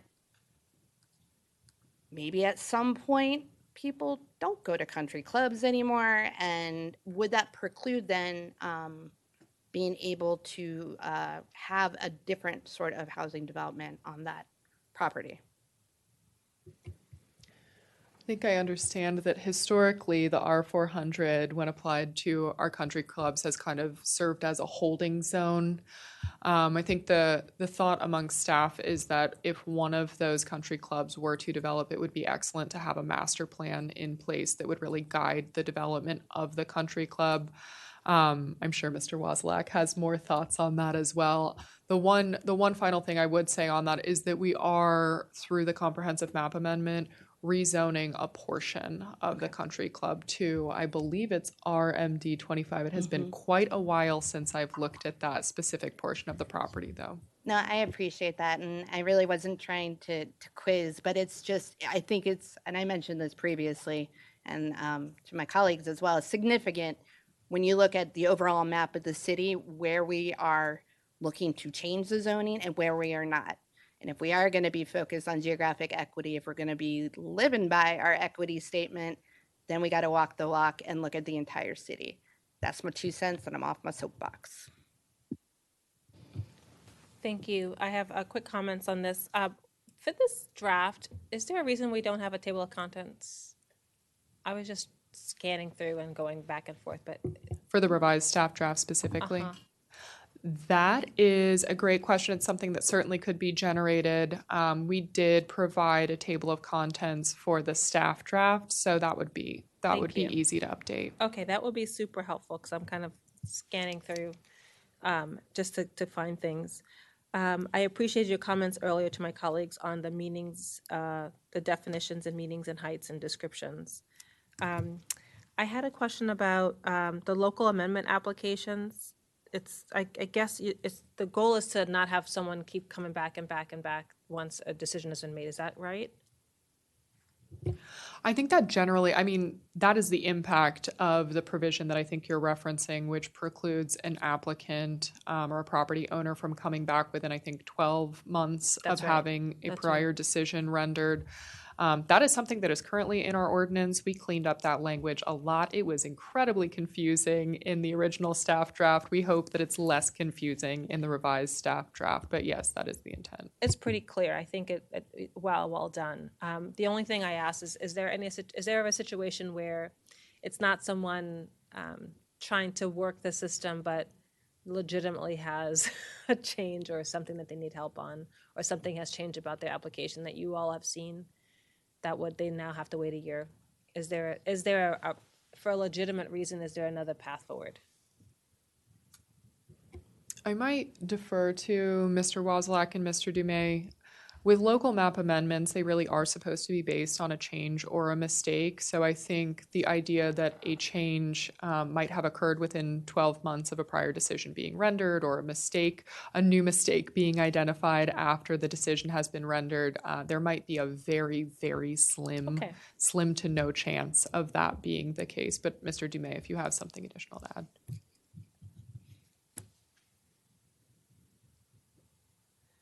Oh, I'm sorry, I do not. That's exactly what I would have said. Great. Ditto. That's a staff ditto. And this is minor for me, minor comment, but I know we'll address it later in section 11, but section 25.3.1C7C, my personal perspective is supermajority vote of the mayor and council, but I know we'll talk about that more later. You're jumping ahead again. No, it's actually in this section that references it. There's a lot of cross-referencing in this document, which is good, and I'm sure trying for staff. So those are my major comments on this section. I'm just trying to see if there's anything else. I think those are the big ones. Does anyone have any other final comments or questions? Councilmember Fulton. While you're getting that, I was just going to say, I think my comment, and I know I'm not going to speak for you, Councilman Van Grack, but the spirit of what we're trying to do with giving ourselves some time is actually to use it as a marketing tool and attracting businesses and housing here. And we have heard that it's worked in other places. So I think that I agree with Councilmember Fulton that we should see where we are, but I also agree that we should look and say, okay, how are we comparing ourselves to other jurisdictions? And is it like an incentive for people to come here versus other places? Councilman Van Grack. I was going to say, similar to what, Mr. Dumais, you said, first of all, if we're meeting or exceeding what other jurisdictions would do, well, let's advertise it, right? On the other hand, if there's outliers with regard to we're always doing it, and we realize that looking at it, maybe we need that time limit, and we can advertise that. I mean, part of what we're trying to do here is streamline this and let people who are looking for application know there's going to be a lot of less red tape in Rockville. Now, we're not going to approve everything, but we're going to make it reasonable to come through, which is one of the main goals. Yeah, and I think the comment was the cost to the jurisdictions that were doing it was not high, actually, because they were hitting it mostly, but it was something that was very attractive. So I know that's more to be discussed, but wanted to raise that. Councilmember Fulton. I think you all just gave me enough time to answer my own question, but let me just ask to clarify. A application to designate a individual property for historic designation is a sectional map amendment or a local map amendment? That is a great question. And I'm just smiling because I was scratching my head about that when I came to Rockville 6 years ago as well. It is a sectional map amendment. I think the idea, as it was explained to me, was that effectively it's an addition to an existing overlay zone effectively. And so we are technically looking at a portion of the city other than the individual property, even though in effect all we're doing is just looking at an individual property. It's an addition to an existing zone. So then thank you for that. I think I got there, but it then follows, and I'm looking at the section here that the sign requirement, in case of a local amendment, the owners of the subject property must post an application sign, does not apply to historic designation, correct? Okay, just want to make sure I got that right. Thanks. Thank you. I will say thank you for asking folks to put QR codes on the signs that are posted. It's been very helpful to our residents. I think this is our last section, and we're ready to talk about next steps. All right. So next up, we have 3 meetings left really that are planned. The May 11th work session where we will go over Articles 6 through 8. May 18th work session for Articles 9 through 13. We will publish a final staff draft zoning ordinance and map planned for June 1st. And Madam Mayor, as you mentioned multiple times earlier this evening, we also did release our revised staff draft back on April 20th, 1 week after the April 13th Mayor and Council work session. And then we are headed toward, as of this morning, a June 29th adoption date, as I understand it. So this slide next week will be updated for you all with the correct date there. I did want to also raise, as I mentioned earlier, for consideration, at next week's work session, we would like to speak about the comprehensive map amendment. That is not something that was included expressly on Mayor and Council's agenda previously, but we do think that that would enable time for discussion, as well as, it's not the absolute last work session we have on our timeline for you all. So if you are agreeable to that, we can certainly send an update out to our Engage Rockville list tomorrow or the next day. We'll also be speaking with the Newmark Commons board, as mentioned earlier, on May 7th, and had the opportunity to touch base in person with a Markwood resident this evening. So we'll be coordinating a time to speak with them as well. Thank you. This was an excellent presentation, a lot of depth to cover, and I want to thank you and my colleagues for the attention to detail that you all have put forward. I think it was a very robust discussion. Okay. We will see you next week. We're now moving on to... We are early, I just want to say that. I got excited. Let's continue that trend. Mock agenda.